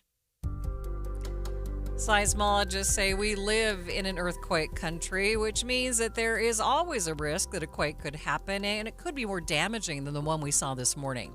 As we continue our special coverage, Shake and Awake, I spoke with Utah's Insurance Commissioner John Pike, who says this is why earthquake insurance for your home is important. I think it's certainly something that we'd all be wise to consider. And earthquake insurance is not typically included in the average homeowner's policy. So it'd really be a good idea to, especially when you hear about an earthquake like we did this morning, to talk to your insurance agent and see what coverage you do have. And if you don't have insurance specifically covering earthquake, maybe find out what that kind of an endorsement would cost. They're typically sold as a separate endorsement or sometimes even a separate policy altogether, depending on the insurance company you have. So those are really I think the wise things to do is to really consider, is this something you should have, and then look at, what kind of coverage and what the cost would be for that. Yeah, explain why that is important to have that coverage. I mean, what would happen if we did have a major earthquake, there was a lot of damage? What would people be facing? Yeah, I mean, depending on what type of house you have and of course the size of the earthquake, I mean, really, one could really be left with some significant damage. If, for example, you have a brick, home, it can do a lot of cracking and, damage to that brick and windows and, really anything, but just depends on the magnitude of the quake. But all of us would face some level of risk. So, how much can you afford to basically self-fund, if you don't have that insurance? So, if you don't have separate earthquake insurance, then you'd be left to cover that expense of repairing your home on your own. So that could be tens of thousands of dollars, depending on the magnitude of the quake and, what materials your home is made out of. So it really is something you've got to individually consider. And each of us has kind of our own abilities financially to afford things and philosophy in terms of, what do I want to have in savings to be able to support paying for this on my own versus what would I like to, sort of give to an insurance company, if you will, pay them to insure that risk for me. Utah's Insurance Commissioner John Pike says the cost varies, but earthquake insurance tends to be cheaper than other disaster policies. Coming up, Sundance is kicking off its final festival here in Utah, and it's sure to be special. We'll take you live to the festival. But first, it's traffic on KSL News Radio. It's brought to you by UCCU. Supercharge your savings at uccu.com. Michelle? We have a fresh crash in Saratoga Springs, Maria. This is southbound Redwood Road at Pawnee Express Parkway. It's off to the right, not causing any delays. And then, just again, if you're finding your way in Ogden, at Wall Avenue, 31st Street, the westbound lanes on 31st Street are still closed. Whipple Service Champions is Utah's most trusted name for heating, cooling, plumbing, and electrical services. Call 385-273-7167 for your free estimate today. I'm Michelle Rowan, the KSL Traffic Center. This is a special alert to all Americans who own a vehicle with less than 200,000 miles with an auto warranty about to expire or with no warranty coverage at all. Due to a decline in the economy, CarShield is announcing a low-cost month-to-month vehicle protection plan that is now available to the public to save any driver out-of-pocket expenses on future auto repairs. Call now to find out how you can pay almost nothing for covered auto repairs. Yes, you heard that correctly. Pay almost nothing for covered auto repairs. An open phone line has been established for all drivers to call for a free quick quote. Call 800-292-4541 now. Drivers who are covered will not have to pay for covered repairs again. This protection plan is at an all-time low. Additionally, drivers who activate this vehicle protection today will also receive free roadside assistance, free towing, and car rental options at no additional cost. Call us for your free quick quote today. 800-292-4541. That's 800-292-4541. What do you have to lose? Call 800-292-4541. Again, 800-292-4541. I was in foot pain for 20 years, trying to give it relief, buying all these different insoles. Drugstore insoles, custom insoles. I spent thousands of dollars. I bought all these products, and not a single one worked. I really, truly needed to have relief in my feet. and the Good Feet arch supports were what gave me the relief I needed. For over 20 years, we've been helping people like Teresa actually live the life they love without their feet getting in the way. They wanted to make sure that I got something that my feet felt good in, not somebody else's feet. I love the fact that I can wear these arch supports in all my shoes. I have boots, I have cowboy boots, I have running shoes, I have walking shoes, I have flat shoes, I have heels. It makes me so happy. If you ask my husband, he will crack up because there is no store I would rather go in than a shoe store. I'm Teresa, and that's my Good Feet story. See what we can do for you with a free personalized arch support fitting at the Good Feet store. We have locations in Farmington, Riverton, and Sandy. At Fisher Investments, we may seem like other money managers, but we're different. What makes you so different than the rest of us? We ensure clients receive unparalleled service at every step of the relationship. Tell me more. Our investment counselors focus on service over sales, prioritizing clients' needs. How do you make money? We don't sell any commission-based products. We have a simple management fee based on the value of our client's portfolio. So we do better when our clients do better. What about client portfolios? We get to know each client, their finances, family, health, lifestyle, and more, and then we tailor a portfolio based on their specific goals and needs. Your clients really come first then, huh? Yes, we make them a top priority. Our goal is helping them achieve a comfortable retirement. Wow, maybe we are different. At Fisher Investments, we're clearly different. Learn more at FisherInvestments.com. Investing in securities involves the risk of loss. My friend Joey loves to use old familiar sayings. You know what they say? The problem is, don't look at a gift horse, cause you can't make them drink. He gets a lot of them mixed up. People who live in glass houses, here it comes, shouldn't cry over spilt milk. There are also a lot of sayings in the financial world, like, you'll pay lower taxes in retirement. But for many people, it's just not true. You may have done a great job saving in that 401k or IRA, but Uncle Sam is ready to grab a big portion of that money. The team at Galileo Wealth Management can help with strategies that you can start now to lower your tax bill in the future. More for you and less for Uncle Sam. Or as they say, an apple a day is worth two in the bush. Get the facts on your tax bill in retirement. Call Galileo Wealth today at 385-247-7000. It's 385-247-7000 or online at GalileoWealth.com. And remember, a stitch in time keeps the doctor away. It does, you know. You are listening to Midday. I'm Maria Shilaos. Today is opening day for Utah's final Sundance Film Festival. It's been held here for more than 40 years, and so this is the last year in Park City. It's going to be special. Recently, I talked with festival senior programmer Basil Siokos about what makes Sundance in Utah so unique. I think that there's something, special about so many aspects of the Sundance Film Festival. I think the setting is absolutely one of those things. People find Park City and Salt Lake City charming and a welcoming place. We love our audiences there. People don't know it and don't recognize it, but the Utah audience is the largest component of our audience. Yes, people come from all over, but we have more Utahns in the audience than anyone else. And so I think people love to show their films there. People love to see their films in Salt Lake. Filmmakers love to show their films in Salt Lake City and in Park City because they're seeing real people respond to the films and they're seeing what works. What are people laughing at? What are people crying at? So I think that's a big part of it. Beyond that, I think we are in a fortunate position that filmmakers trust us to debut their films. I mean, people have been working on their films sometimes for decades. In some random cases here in the lineup this year, but at least for a couple of years. And they are trusting us to put them out into the world and to share them with audiences for the first time, to share them with potential industry that might want to purchase them and show them bring them out into movie theaters and on streaming.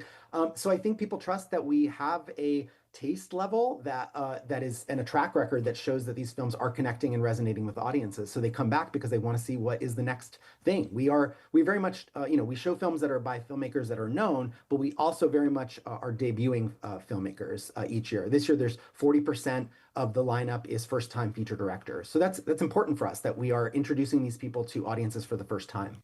To choose which films make the cut is quite the undertaking, and he walked me through that process. We have a large team. There are, I think, 12 of us on the feature film side. We received in the neighborhood of 16,000 films total, fiction, feature, and shorts. But of the features, There are 12 of us that watch everything. Things are filtered by some pre-screeners, of course, but the unique thing that we do, some festivals have silos. Let's say I only look at documentaries, let's say, or my colleague might only look at midnight titles like genre films. That's not us. We will look at everything together and make a decision together collaboratively at the end. So what that means in practicality is that each film that is seriously considered for the festival has had multiple people watch it, multiple people argue about it, both pro and con, giving different sort of perspectives on why a film might or might not work for our audience and for our festival. So in that way, films get a lot of shots. Even if there's a film that I don't necessarily love, I might know that my colleague might like it more than me, and I will give it a shot by letting my colleague take a look at it and say, hey, why would you save this film? So on that level, I think we do program in a fairly unique way, which gives a lot of opportunities for discovery. And our shorts programmers, which we've not released yet, they'll be announced soon, that is an even harder job in many ways. They receive something in the neighborhood of 11 or 12,000 films total themselves, that they each of the shorts programmers watch something like 1,000 films each, and they again also program collaboratively watching the top rated ones together to sort of come up with a program. So it's a really intense process that we believe in and that we really love. We are watching films constantly for months at a time. Our eyes hurt. We don't get enough sleep, but we really enjoy the process because it's kind of like I liken it to Christmas in a way. It's like you never know what's going to be in the next film you're going to watch, and you're looking for that surprise. You're looking for that thing that's going to sort of just blow you away as a really fantastic discovery. Organizers have also planned several tributes to Sundance's founder, Robert Redford, who died last year. The events include Friday night's fundraising gala and later on in the festival a screening of Redford's 1969 film, Downhill Racer. Park City is already buzzing this afternoon with dozens of screenings underway. Joining me now live from Sundance is Rachel Wagner, co-host of the movie show on KSL News Radio. So, Rachel, tell us what the mood's like up there. Yeah, I'm literally on a bus going up to the festival. I'm just about to get off, so sorry about the noise. But yeah, a lot of fun stuff to look forward to, a lot of big stars.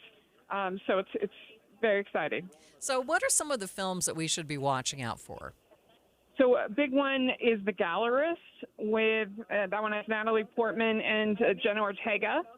So I think a lot of people will be looking forward to that. There's one called Broken English that has Tilda Swinton on it.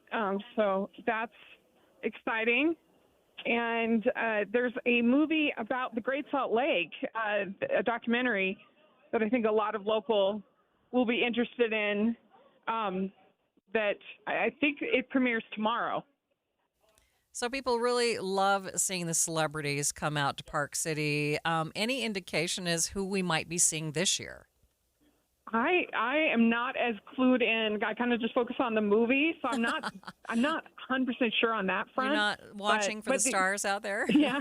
But usually there's somebody from, some big names usually are there for the premieres at least at Sundance. So it's fun. Yeah. What are some of the other highlights you want to mention? Okay. Do we still have you, Rachel? Yeah, sorry, I lost you for a second. Yeah, I'm wondering what some of the other highlights are that you would like to mention. Yeah, so there's a horror movie that sounds kind of fun called Buddy, about a little girl who gets stuck in a children's television show. It looks kind of twisted and nuts. There's a movie called The Moment. That's the A24, and it's one of 3 films that Charlie XCX is in. There's also The Invite, directed by Olivia Wilde, and it stars Edward Norton, Seth Rogen, and Penelope Cruz. So those are some to keep an eye out for. We know that this is the last year for Park City to host the Sundance Film Festival. Can you talk about how the festival's changed or what? I mean, everybody keeps saying this is going to be really special this year. So what's going to be different this year from other years? Well, one of the biggest things is they're doing all these throwback screenings. Like you mentioned Robert Redford's film, but there's also some other popular, like Little Miss Sunshine. They're doing some screenings of that. Some other ones that I can't think off the top of my head, but anyway, so if you want to see some of the Sundance greats, that's an option as well. Okay, movie show is tomorrow. What will you and Andy be focusing on? I mean, what kinds of things are you seeing? So I don't think Andy has seen anything at the festival, but I'm going to try to see as much as I possibly can. My record is 35 films. My goal is to beat it, to see even more. So what? We'll see. Yeah, we'll see. 35 films in like 3 days? No, it's like 10 days. Okay, I was like, what? That. Okay, so that's what, yeah, 3 a day? More than 3 a day? Yeah. So how do you do that? Today I'm seeing only one because I have to go to the Send Help screening, but I'm seeing When a Witness Recants is what it's called, and it's the only feature animated film of the festival. So I'm looking forward to that. Okay. And yeah. No, go ahead. And I see The Lake tomorrow, so that should be good. So we can expect to hear some reviews of those, and then probably some more next Friday after you've had a chance. Next Friday will be the big Sundance episode for the movie show. But we will be talking about Mercy, the new Chris Pratt movie, tomorrow, and so that's why I'm only seeing one today because I have to see that, and some other fun films. So All right. Rachel, thanks so much for spending a few minutes with me. That is Rachel Wagner. She's the co-host of the movie show. And as you can tell, she is up at Sundance. And the festival runs from today until Monday. And after this last film festival here in Utah, Sundance will move to its new home in Boulder, Colorado. It's 1:30 midday at KSL News Radio. I'm Maria Shilaos. Some of the stories we are watching this hour: crime rates are dropping across the country. Also, Android and Apple. It's now a debate among Utah's legislators. And KSL traffic, Michelle. Looking at some new slowdowns, Maria, southbound I-15 as you're approaching 13th South, Michelle Rowe. And I'm sad to say no snow in the forecast, so everybody at Sundance is going to be pretty dry. It's 1:30. ABC News, I'm Michelle Franzen. Vice President J.D. Vance in Minneapolis calling for local and state leaders to work with federal authorities when it comes to immigration operations. He says the public can protest but not interfere with ICE agents. ABC's Matt Rivers has more. He was talking about protesters. He was talking about far left-wing agitators, making the situation worse, going after ICE officers. But what you didn't hear him talk about was a lot of the things that we've seen with our own eyes, which does appear to be ICE overreach, going into homes that they shouldn't have been in, excessive force against even U.S. citizens. What role do ICE officers, do DHS officials have in the ongoing chaos here in Minneapolis? There is no question that there is a role that ICE has played in contributing to that across the city. At least 5 governors in the South declaring states of emergency as a looming ice storm takes aim. Temperatures in the teens and single digits later this week could leave parts of the nation's midsection crippled for days. That same storm expected to bring record snowfall to the Northeast. This is ABC News. KSL's top local story. Salt Lake City police have made a second arrest in the funeral shooting that killed 2 people. KSL News Radio's Alexandria Bonilla has more. Police have not arrested the actual shooting suspect yet, but instead this time another man accused of obstructing their investigation. Sergeant Greg Wilking says Ezekiel Isaiah Tai was seen driving a car that pulled up to the shooting, picked up 2 injured people, and drove them to the hospital. Police were able to identify the car and obtained a search warrant, where they found the car cleaned without license plates or the OnStar GPS locator. Both were found in Ty's garage. We believe that that was done on purpose to cover up, again, evidence related to this crime. Ty was detained for questioning but refused to talk to police.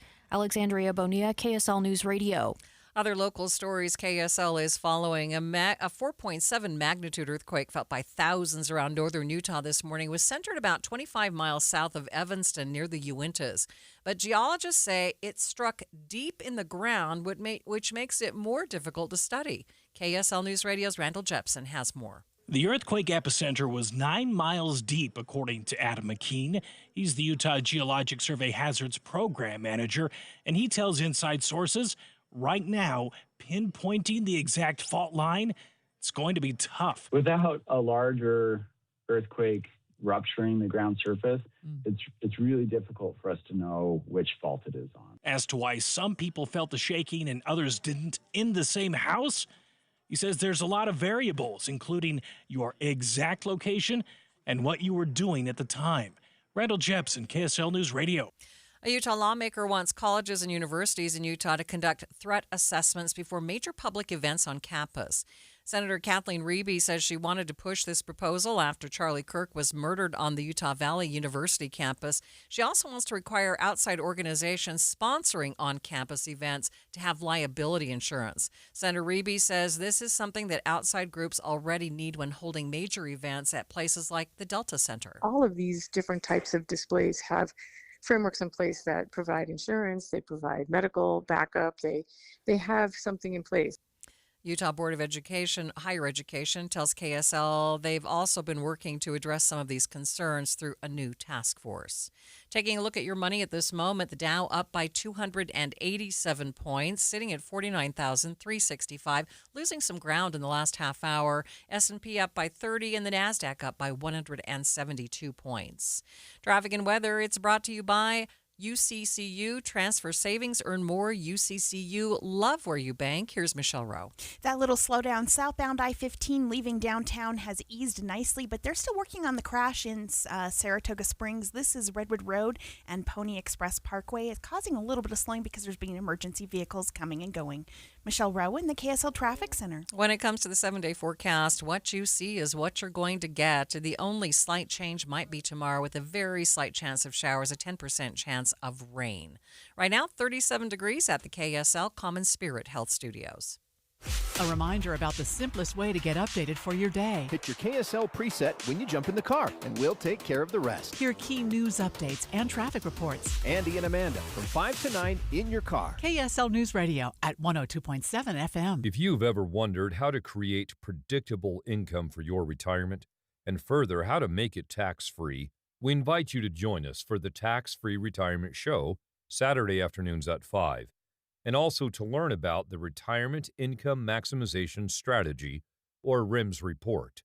You can learn more at rimsreport.com, that's RIMS report.com, or join us Saturday afternoons at 5 for the Tax-Free Retirement Show. You're listening to Leaf Filter Radio, and the guru of gutter protection himself, Chris Coonahan, is here to take your most pressing leaf-related questions. Hey, everybody, Chris here. I understand we have Ron on the line. Ron, where are you calling from? Uh-oh. Ron, are you calling from a ladder? Well, I was. I wanted to ask Chris what I need to do to get my gutters ready to have leaf filter installed. Oh, Ron, you don't have to do anything. A Leaf Filter Trusted Pro will come out and clean out your gutters, realign and seal your gutters, and install Leaf Filter, America's #1 gutter protection system. So I didn't need to get on this ladder? Ron, Leaf Filter Trusted Pros are in your neighborhood and ready to help. Just visit leaffilter.com/deal to schedule your free gutter inspection and get up to 30% off. Thank goodness. What was that site? To get this special radio offer, go to leaffilter.com/deal for your free gutter inspection today and get up to 30% off. That's leaffilter.com/deal for up to 30% off. leaffilter.com/deal. See representative for warranty details. The Salt Lake Chamber is Utah's voice for business. Okay, that sounds great, but what does it really mean? Well, as Utah's largest and longest-standing business association, they support and champion community prosperity throughout the state. And if you're in business, well, that's a very good thing for you. Be sure to listen to the Chamber's Speaking on Business, weekdays at 7:20, 11:55, and 5:20 p.m. on KSL News Radio. You are listening to Midday. I'm Maria Shilaos. Crime rates have been falling according to a new report from the Council on Criminal Justice. They say that 11 of the 13 reported offenses covered in the report went down between 2024 and 2025, including homicides. Joining me now live to break it all down is Ernesto Lopez, CCJ's Senior Research Specialist. Thanks for being with me, Ernesto.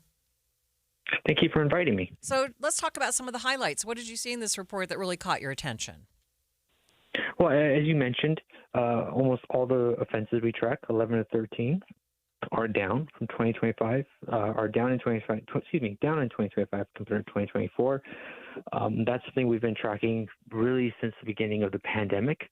And really some highlights of that are all violent crimes that we track, range from homicide to carjacking, have all declined. We see drug offenses that rose a little bit, but that comes after a steep decline. And crimes like rape and sexual assault appear to remain flat over the years. So those are some of the big takeaways in the more recent data. But when you look really long term, it looks like 2025, once all the official data are reported by the FBI, could potentially be the lowest homicide rate going back to 1900. Does your report give any indication as to why the crime rates may be improving? Our report highlights a few different possible avenues, but we don't really have any firm conclusions because it's so complicated at this level, especially when you're looking at so many cities. But we really highlight three potential broad factors. First are going to be social and cultural trends. So there's some evidence that people are spending more time alone at home, and that would lower their chances of becoming a victim of a crime, right? It's hard to get into a physical altercation with somebody if no one's around you. So over the long period of time, really since probably the late 2000s, we start to see people spend more time at home. So that's one thing that can reduce crime. But also a lot of cities have, in the last few years, invested in violence interruption programs, so identifying people who are the most at risk of violence, the most likely to retaliate, and getting them involved in programming to try to prevent crimes. And there's also been a growth in just technologies that allow law enforcement potentially to sort of identify people who recently committed crimes, so everything like license plate readers, those sorts of things. So really those three broad categories we think could be contributing to the decline. What does your report tell us about Salt Lake City? So we evaluate several different crimes, but I think one that is really highlighted with Salt Lake is its decline in homicide. Most cities across the U.S. on average saw about a 31% increase in homicide from 2019 to 2020. Salt Lake saw a larger increase, up to 43%. But over that time, the rates of homicide in Salt Lake have dropped at a bit of a larger pace than other cities. So from 2024 to 2025, Salt Lake is down about 27%, while our sample overall is down 21%. And looking a little bit longer to 2019 to 2025, so that pre-20 period, Salt Lake is down by about 47%, and the rest of our sample is down 25%. What do you think the police department should take away from all of this data? Well, I think one of the things that local governments generally, not unique to police departments, is still realizing that in many parts of many large cities in the U.S., that there's still high rates of violence, very concentrated in urban areas. So specific blocks, specific neighborhoods still have high rates of violence. I think that's one. Another takeaway would be hopefully that clearance rates, right, solving crimes can improve. And along those lines, that as law enforcement isn't generally going crisis to crisis, hopefully they invest resources into building community trust, because we know community trust is really important when it comes to solving crimes and police cooperation, and just improves the quality of life of residents. So you talked about violent crimes. Talk about some of the other crimes, those that aren't violent. Are they also down as well? Generally, yes. It depends on the crime type. One crime type we follow really closely has been motor vehicle theft. And Salt Lake's a little bit different compared to, very different. I'm thinking about very different compared to a lot of other cities, because the city did not experience a large increase in motor vehicle theft like many other jurisdictions did. So we do see a large spike early in 2023 across the U.S. That didn't happen in Salt Lake. They were seeing declines. So what do you take away from that? It's really hard to say, because the main force driving the increase, not the only one, was a increase in thefts of certain Kia and Hyundai vehicles that didn't have a immobilizer sort of technology. Basically, the security system from the car to the key wasn't present in these certain vehicles, right? You could start them with a USB cable. It's not clear why that didn't affect Salt Lake, that they didn't experience that increase. Not to say that there weren't people who weren't victims of that crime, because I'm sure there were, but it didn't appear to follow that same path. So I have no idea if it's something about the ownership. A challenge we have when understanding these sorts of crimes is, we measure people really well. We know how big cities are. We know where people live. But when it comes to the specific types of property they own, that's really hard data to get at. Mm-hmm. So it's hard to say exactly what could be driving it. But that was something that really stands out. Yeah. Was there anything else about Salt Lake City that stood out to you? I think in general, Salt Lake does follow many of the other trends that we're seeing in some of the other crimes, declines in robbery, and some other property crimes. There appears to be an increase in sexual assault in Salt Lake. In our sample, we find that sexual assault is about 4% lower in 2025 compared to 2019, and in Salt Lake, it's up 48%. Oh. But there's an important caveat to this, is that a lot of cities may not measure it exactly the same, and cities have done some changes in their crime data. Recently, in the last several years. All right. And I don't know how much that can have an effect. So we didn't take a close look of what's driving that number, because our report's mostly national focused, but I think that's something that needs more investigation. All right. We appreciate your time. Thanks so much for being with me today. All right. Thank you. That is Ernesto Lopez, CCJ's Senior Research Specialist, talking about a new report that says crime and homicide rates are dropping across the country.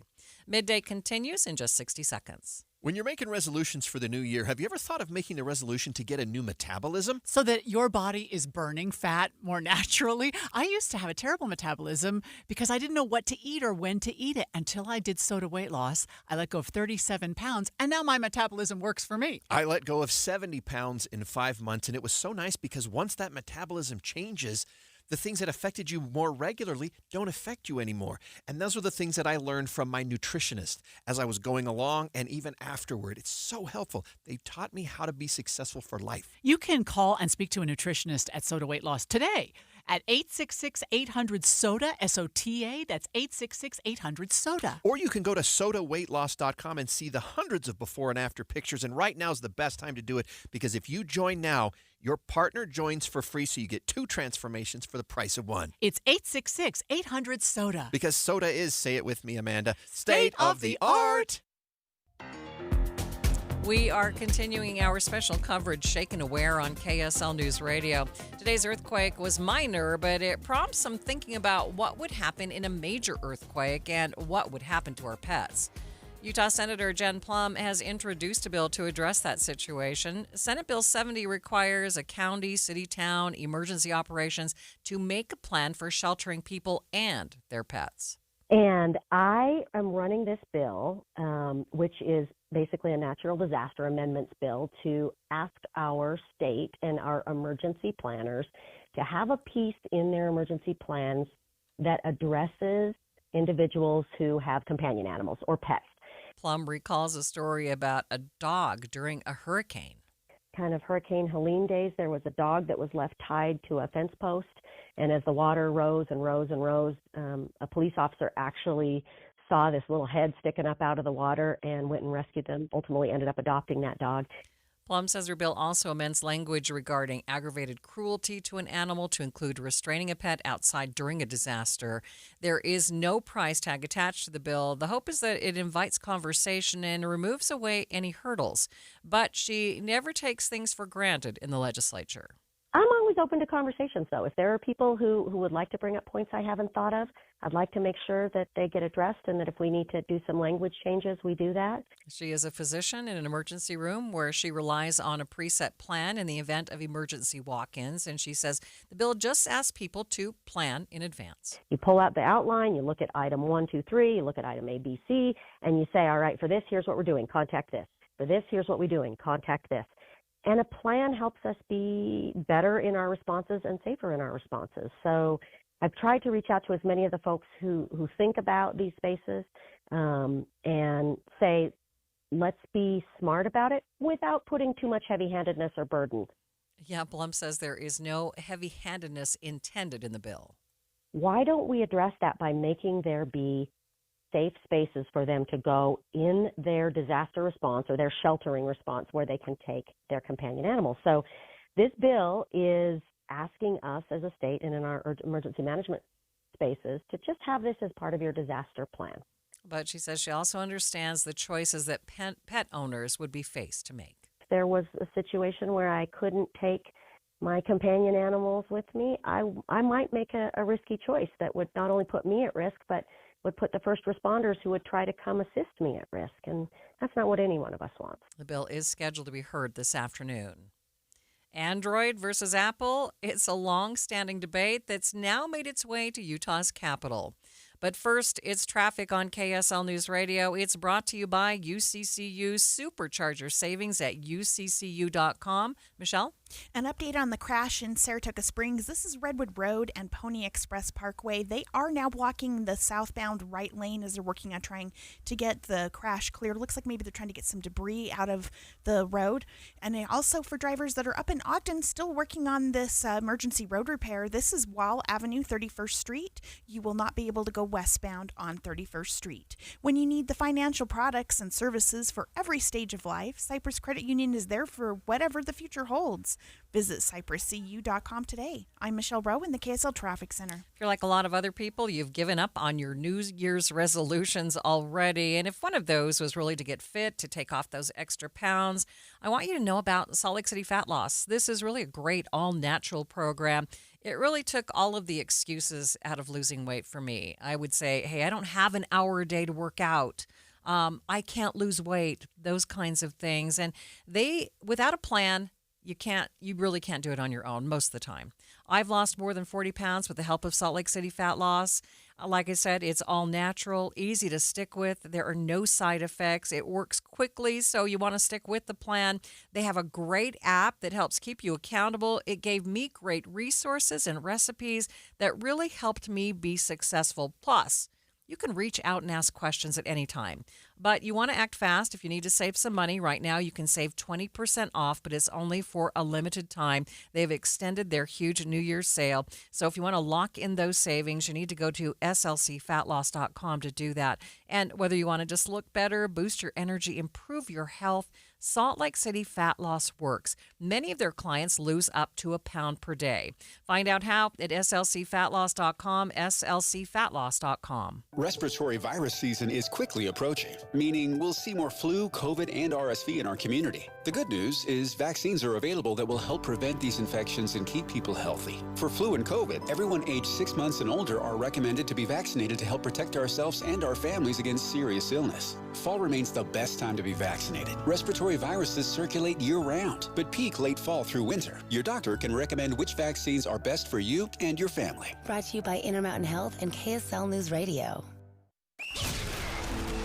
All right, Utah, this is your shot. KSL and Ivory Homes are teaming up to send you to the big game in Santa Clara on February 8th. If you've ever dreamed of stepping onto football's biggest stage, the time to play is now. To qualify, just stop by any Ivory model home between now and January 31st. Walk through and ask about Ivory's super low rates, as low as 4.99% for a 30-year fixed. So get off the sidelines, visit an Ivory model home today, and enter for your chance to see the most incredible halftime show and the ultimate football experience. Start now at ivoryhomes.com/super. That's ivoryhomes.com/super. This sweepstakes is open until January 31st, 2026 for residents of Utah who are at least 18. No purchase necessary. See the official rules at ivoryhomes.com/super. Sometimes when our furnace stops working, it's something simple we can fix ourselves, if we only knew how. What's up, everybody? I'm Mike Wilson with Any Hour Services, and the next time your furnace stops working, before you call a company out to fix it, try this first. Go shut the furnace down and make sure your air filter is clean. Go around the house and make sure the vents are open and there's nothing blocking the return airs. If it's been a while since you've changed the batteries in your thermostat, go ahead and do that too. Then go turn the furnace back on, and if it stays on, you're probably good. If it stops working again, you're probably going to want a technician to check it out. If you don't know one, Any Hour Services has a special offer for any homeowners listening. One of our HVAC technicians will diagnose and troubleshoot your furnace for only $29. Then they'll explain what they found and present you with repair options. And don't worry, our technicians service all brands. Call Any Hour Services and let them know you heard about this $29 troubleshooting special on the radio. 801-443-7400. You can Google Any Hour Services. You can even schedule online at anyhourservices.com. No one helps more homeowners than Any Hour Services. Join KSL, the movie show, Friday from 10 to 1 at My Hearing Centers, 8941 South 7th East, Suite 203 in Sandy. You're listening to Leaf Filter Radio, and the guru of gutter protection himself, Chris Coonahan, is here to take your most pressing leaf-related questions. Hey, everybody, Chris here. I understand we have Ron on the line. Ron, where are you calling from? Uh-oh. Ron, are you calling from a ladder? Well, I was.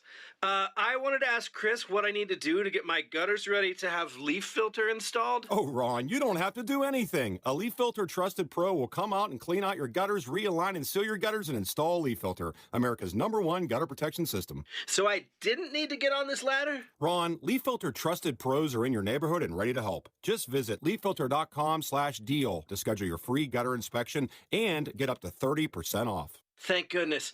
What was that site? To get this special radio offer, go to leaffilter.com/deal for your free gutter inspection today and get up to 30% off. That's leaffilter.com/deal for up to 30% off. leaffilter.com/deal. See representative for warranty details. This is Midday. I'm Maria Shilaos. A bill set to be introduced in this year's legislative session would make Android the state's official operating system.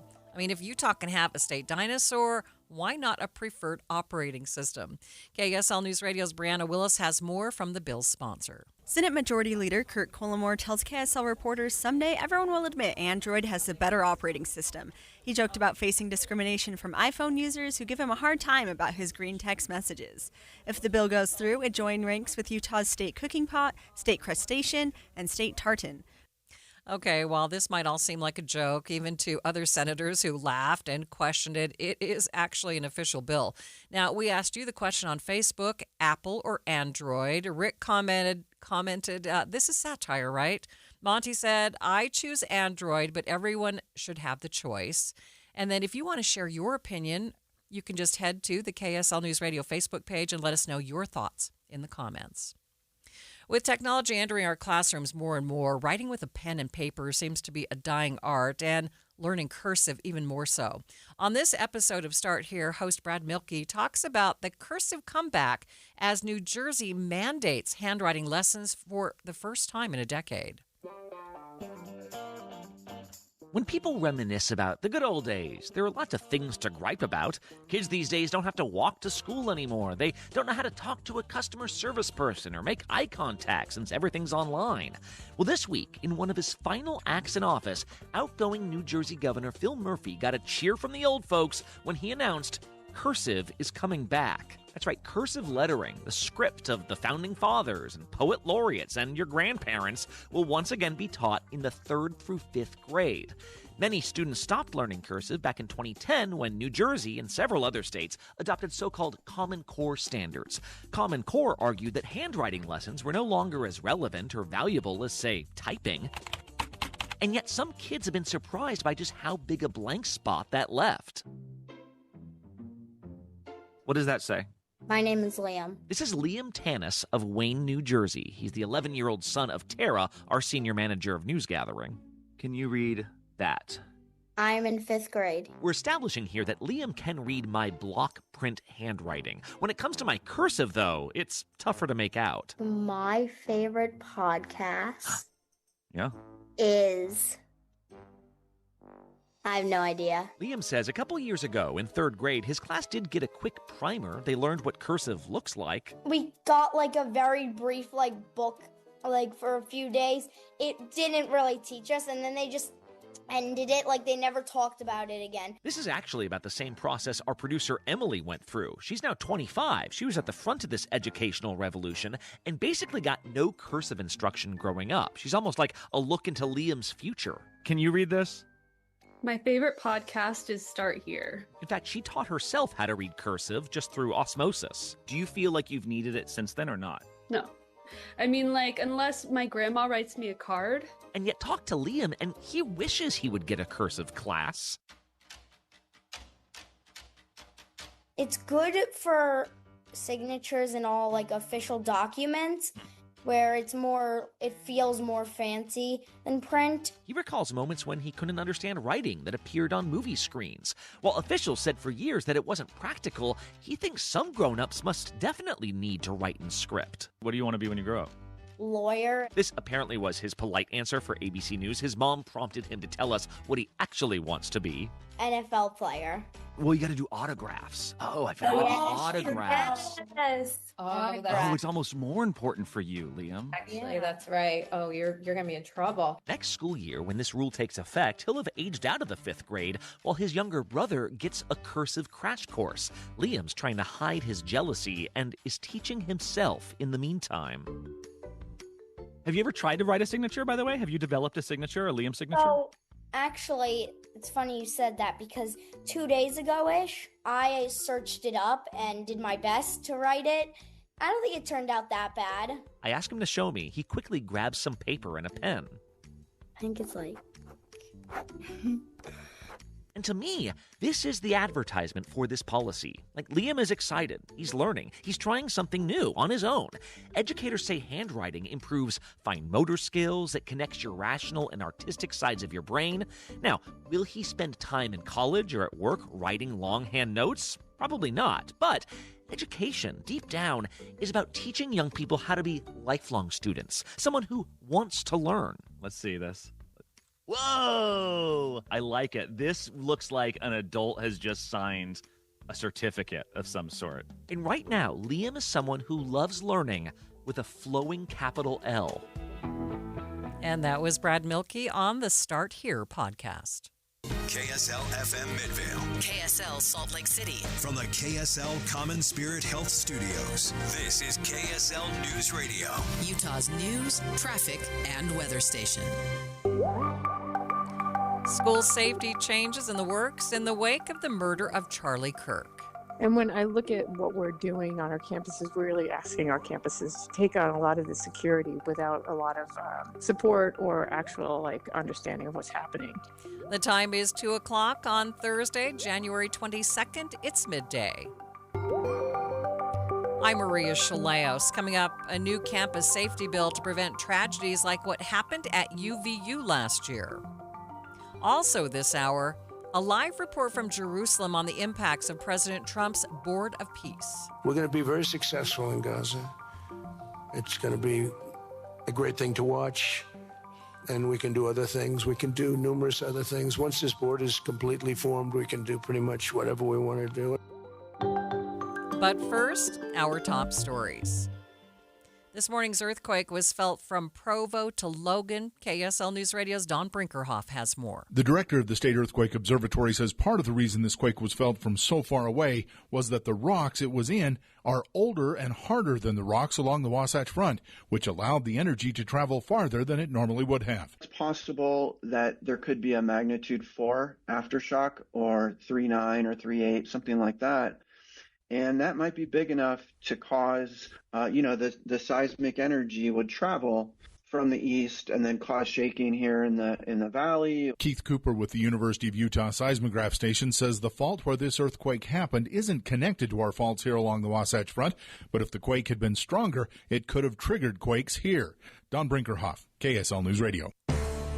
Our top national story from ABC News. There are still no concrete details released about what President Trump has called a framework of a deal when it comes to Greenland.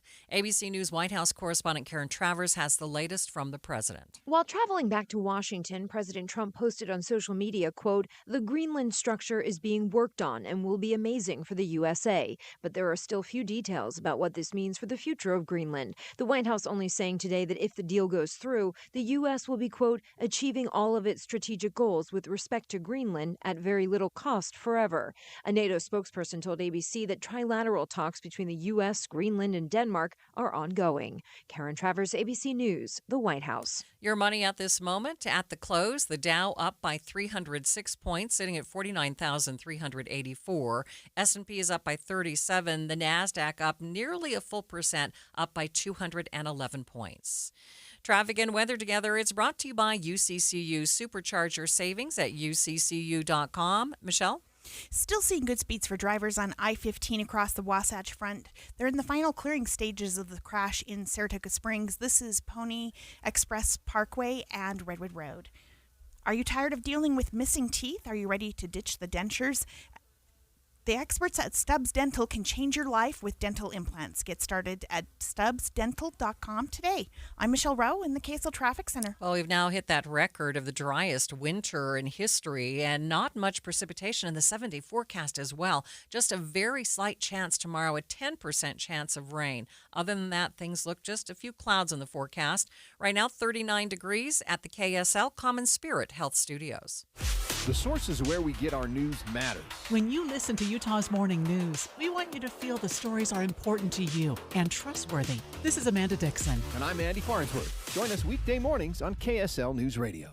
Between all the holiday parties, weekend tailgates, and family get-togethers, we've been overindulging a little more than usual over the holidays. But now, we are starting the new year off on a healthier note by taking Active Liver supplements from New Nordic every day. Active Liver contains a powerful blend of turmeric, milk thistle, and globe artichoke extract, all natural ingredients that help protect the liver so that it can protect you from toxins. It's like giving my body a daily detox. I've never felt better, and my energy is through the roof. And my doctor is already impressed with how much better my numbers are looking. So if better health, more energy, and detoxing your body are some of your priorities this year, get Active Liver today and start the year off knowing you're giving your liver some well-deserved relief. Active Liver is available online at Amazon or NewNordicUSA.com. Or pick some up today at your local CVS, ShopRite, Meijer Grocery, are now available at Wegmans. New year, new you, new Nordic. I have some good news for you today. Pay attention, pull over, whatever. American Home Loans has lowered their mortgage rates to only 5.5% on 30-year loans and 4 3/4 for 15 years. Yes, 5.5% fixed. But wait, what if rates go down again? No problem. Once you're a customer with American Home Loans, you don't have to worry about paying closing costs every time you refinance. That's right. Every time rates drop by 0.25% or more, they'll refinance you at no cost to you. Zero, zilch, nada. For details, call 801-262-2221. 262-2221. So now you can purchase a home or refinance at only 5.5% on 30 years and 4 3/4 on 15 years. And then if rates drop later, you can refinance at no cost to you. Call American Home Loans at 801-262-2221, 262-2221, or go to AmericanHomeLoans.com. AmericanHomeLoans.com. NMLS 245422, APR 5.8 30-year and 5% 15-year. Terms and conditions apply.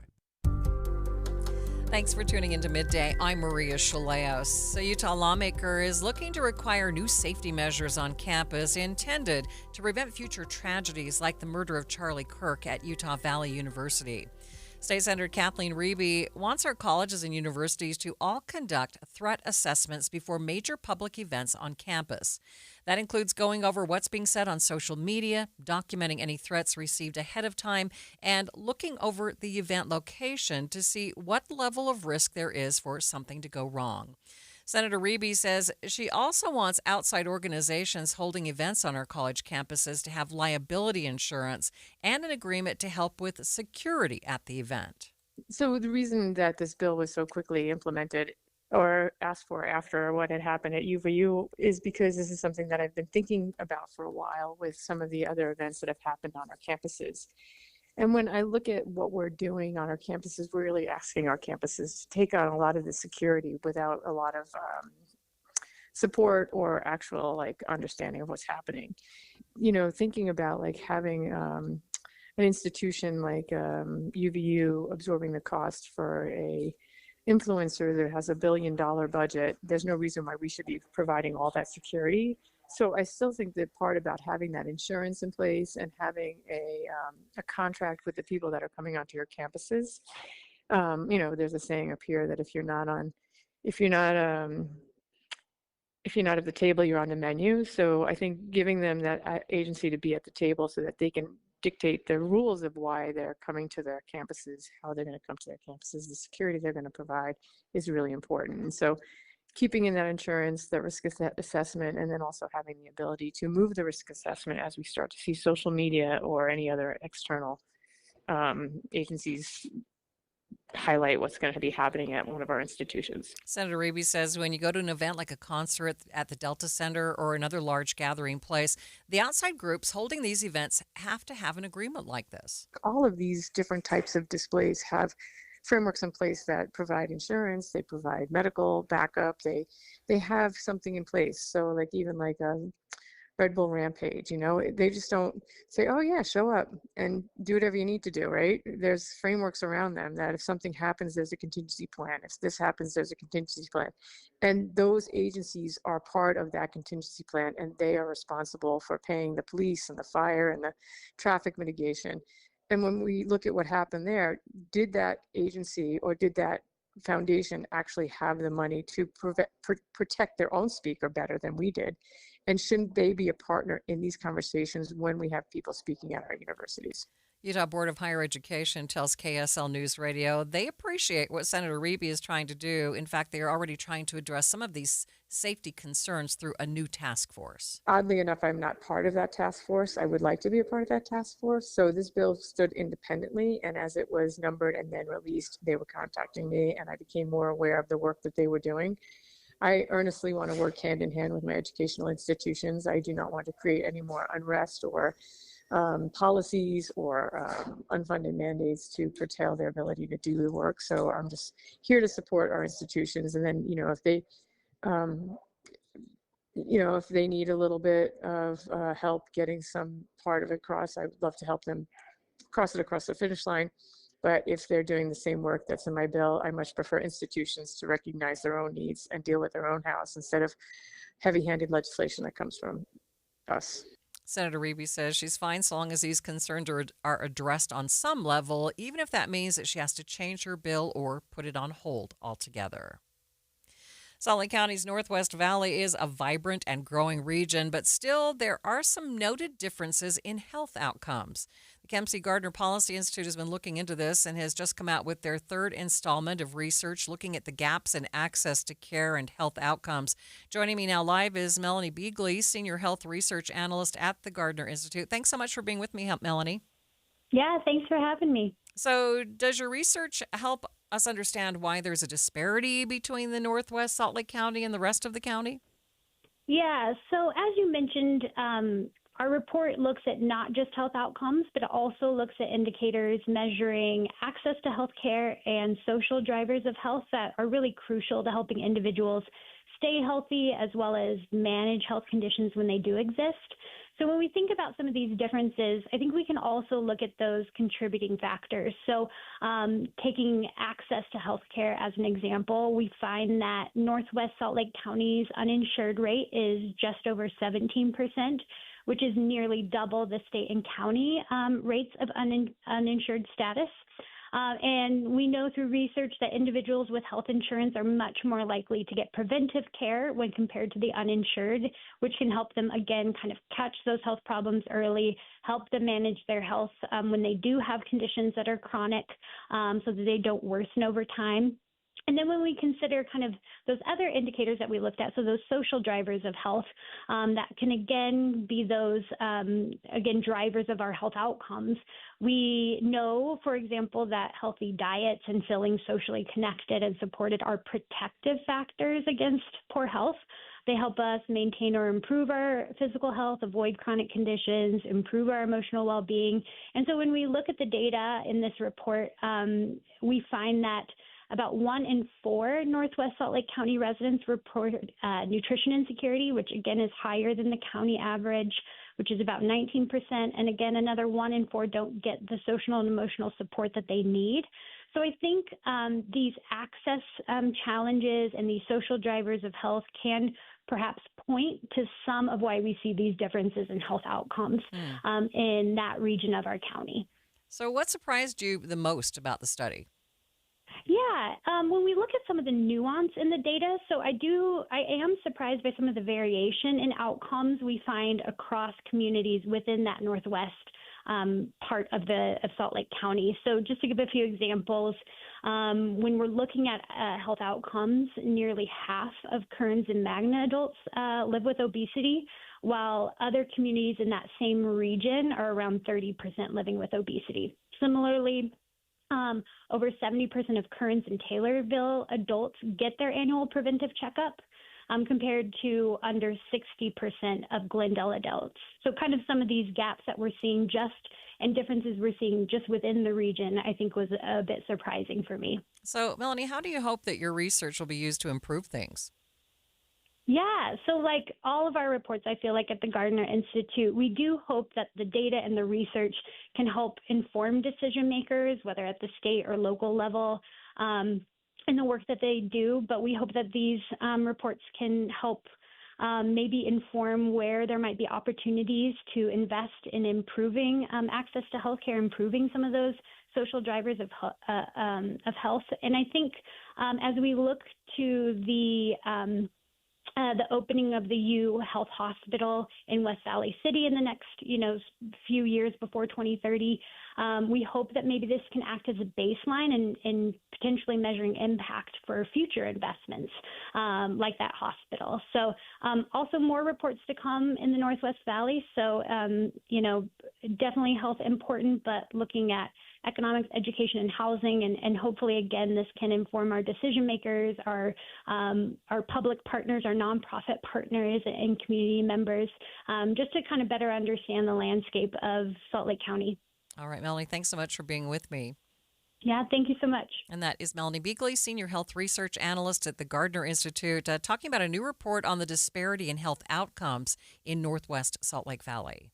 Stay with us. We'll be back with more in just 60 seconds. Jeff Selke, president of Selke Financial Group, has been helping Utah families protect and grow their money for nearly 3 decades. He's a certified financial fiduciary who believes education comes first. He even teaches during BYU Education Week. And right now, Jeff is offering his free tax estimator for retirement calculator. It's right on his homepage. See how taxes could impact your retirement income before you make costly mistakes. It's easy and free at safemoneycounselor.com.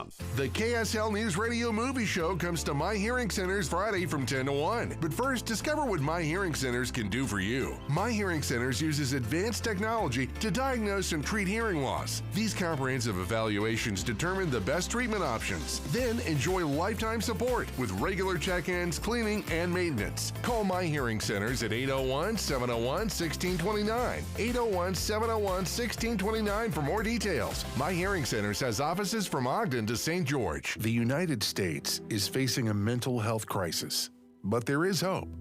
At Huntsman Mental Health Foundation, they're transforming how mental health is treated and researched, bringing compassion, innovation, and access to those who need it most. Your donation helps fund life-saving care and cutting-edge research that leads to better treatment for everyone. It's already making a difference. Huntsman Mental Health Foundation has built Utah's first ever mental health crisis care center, open 24/7 to anyone, regardless of ability to pay. They've also recently launched a youth crisis care program at Huntsman Mental Health Institute, giving kids and teens immediate support. And Huntsman Mental Health Foundation is expanding services like therapy, medication management, geriatric care, and treatment-resistant support.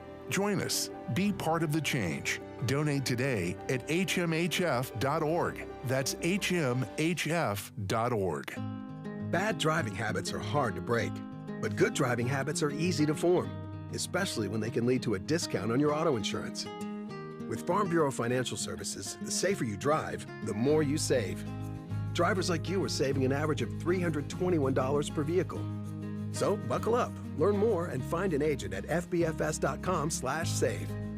Individual savings results may vary. Farm Bureau Property and Casualty Insurance Company, Western Agricultural Insurance Company.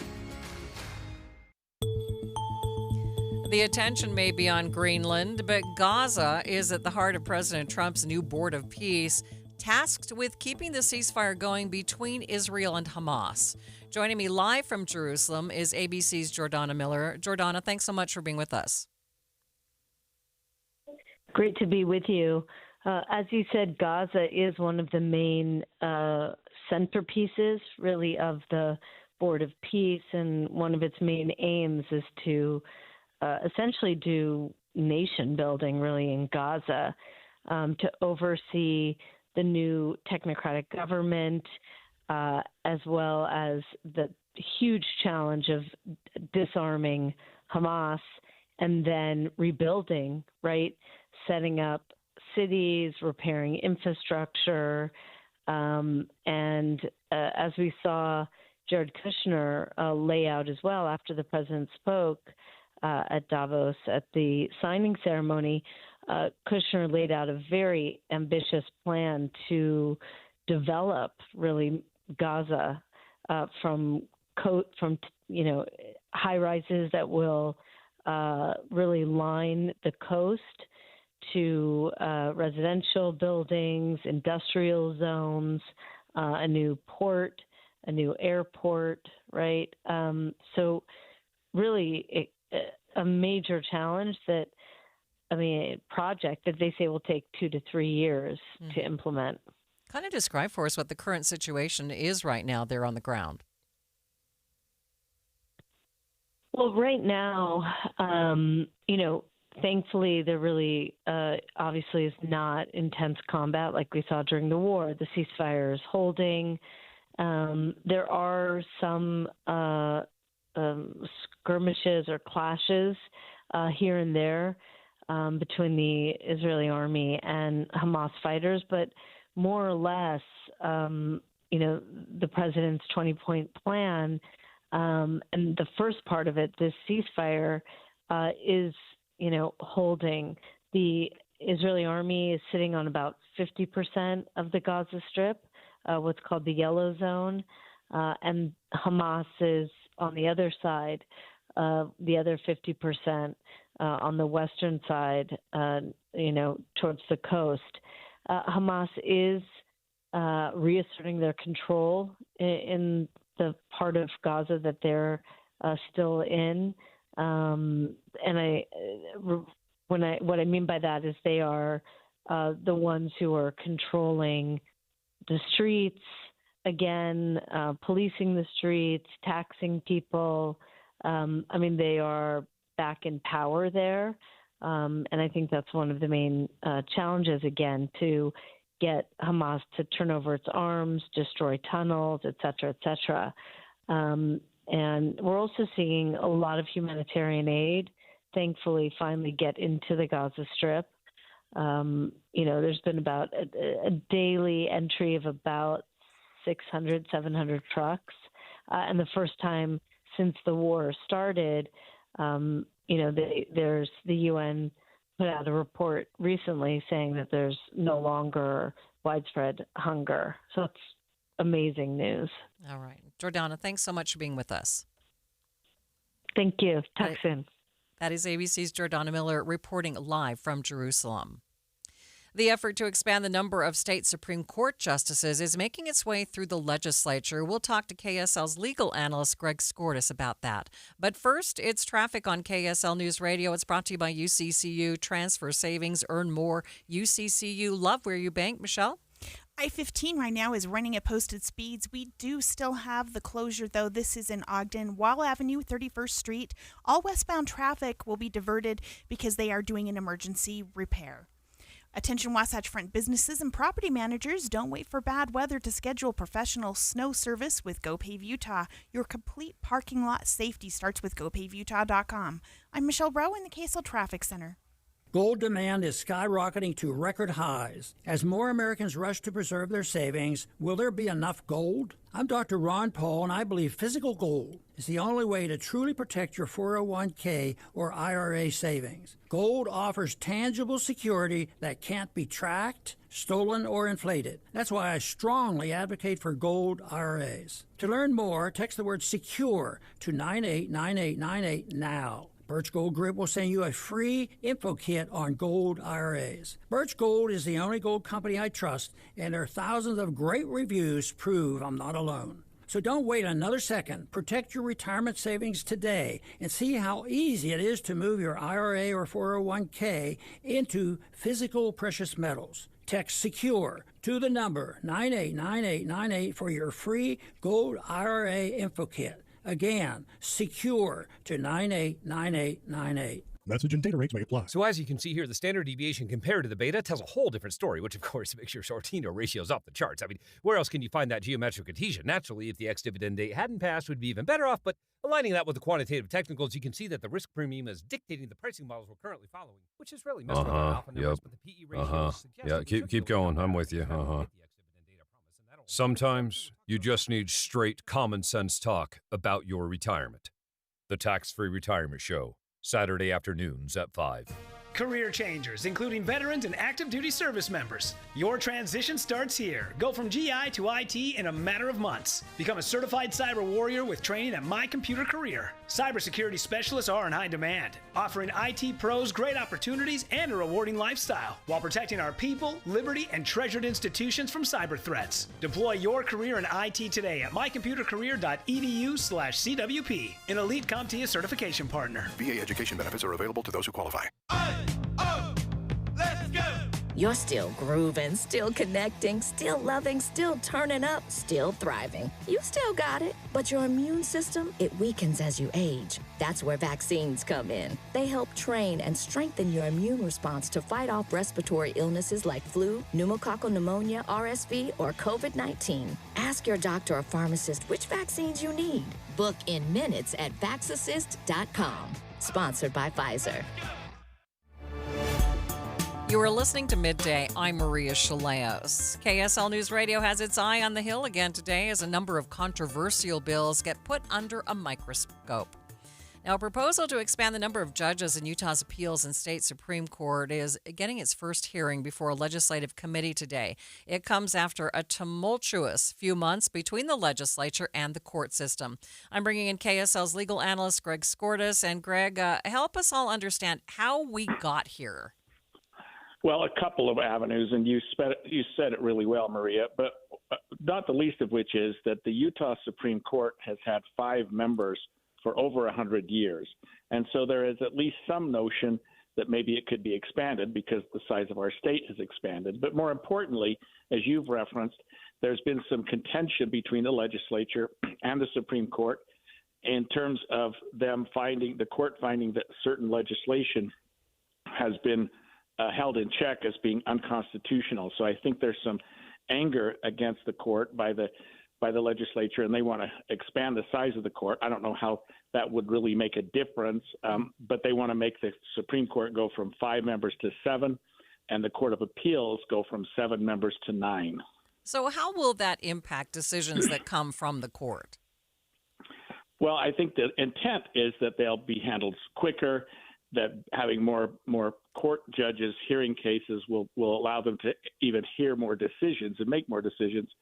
And so I think that the notion is that it'll speed up the process. But we haven't really had a delay process as it relates to the Supreme Court and the Court of Appeals. And the Chief Justice of the Supreme Court, when he spoke to the legislature, said in his State of the Judiciary address that we really need more trial court judges because they're the ones, and I can testify to this myself, practicing law, that are handling sometimes 100 or 200 cases a day, and we need more help in that arena rather than at the appellate level.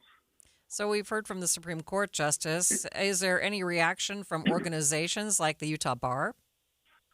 I think the Utah Bar is trying to keep the peace between the legislature and the judiciary and have tried to get the legislature to back off a little bit. Judges can't necessarily defend themselves, so when legislators call them out and say they're making law, they're being proactive, they're being judges that are trying to change the landscape of what they're doing, activist judges, I think they've called them.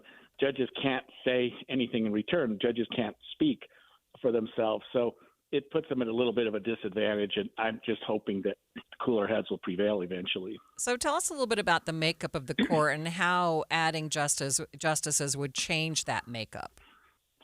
Yeah, so the Utah Supreme Court right now, it actually has, for its first time in history, a majority of female justices. I think the ratio right now is 3-2. They're mostly young, really, really bright attorneys. Not exclusively young, but they haven't been. It's not like a bunch of old judges that have been around for a long time, and they are every one of them. In fact, I think every judge in Utah at the state court level was appointed by a Republican governor, because we haven't had a Democratic governor this century. And every judge in Utah at the state court level has been confirmed by a Republican-dominated Senate, because we haven't had a Democratic majority Senate this century either. So I think the problem that people are having is they think that these are liberal judges and liberal justices, but they've all been appointed by Republicans and confirmed by Republicans. So I think that argument doesn't hold a lot of water either. So when we heard from the Supreme Court Justice the other day, what was something that really stood out to you? What was he hoping that the legislature would do? Well, what he was saying is a couple things. One, he said exactly what I just did, which is we need help. The judiciary's backed up, but we need more trial court judges. Don't give us 2 more Court of Appeals and 2 more Supreme Court judges. Give us 4 more trial court judges. And second, he said we need to dial back the rhetoric. He said when we make decisions or when judges make rulings, we don't attack the legislature. We don't chide the legislature, but the legislature doesn't give us the same courtesy. They criticize us. They publicly try to take shots at us, and that's not fair. So he's trying to make it sort of a mutual process, understanding the 3 branches of government, and that the judicial branch is just as important as the legislative branch, but it can't really speak for itself or hold public hearings or do that type of thing to attack the legislature as the legislature has with respect to the judiciary. So I just have a few seconds left, but besides the attacks, I mean, how does this impact the public when they see lawmakers attacking the judges? Well, I think it gives the public cause to think that maybe the judges are being activists and they are doing something that's not appropriate. But judges can only rule on cases in front of them. Judges can only make decisions based on something that's presented to them. They can't reach out and say, I don't like this law, I'm going to issue something. They have to have a case before them. They have to have attorneys argue the case and then decide the case based on the arguments that they have. So I hope that the public isn't losing confidence in the judiciary, especially in the state judiciary, because we really have very good judges right now. Okay, thank you so much. KSL's legal analyst Greg Skordas joining me. It's 2:30 midday at KSL News Radio. I'm Maria Shilaos. Some of the stories we are watching this hour. Nuclear, a big topic at the Capitol this year. We're hearing from both sides of the argument on energy.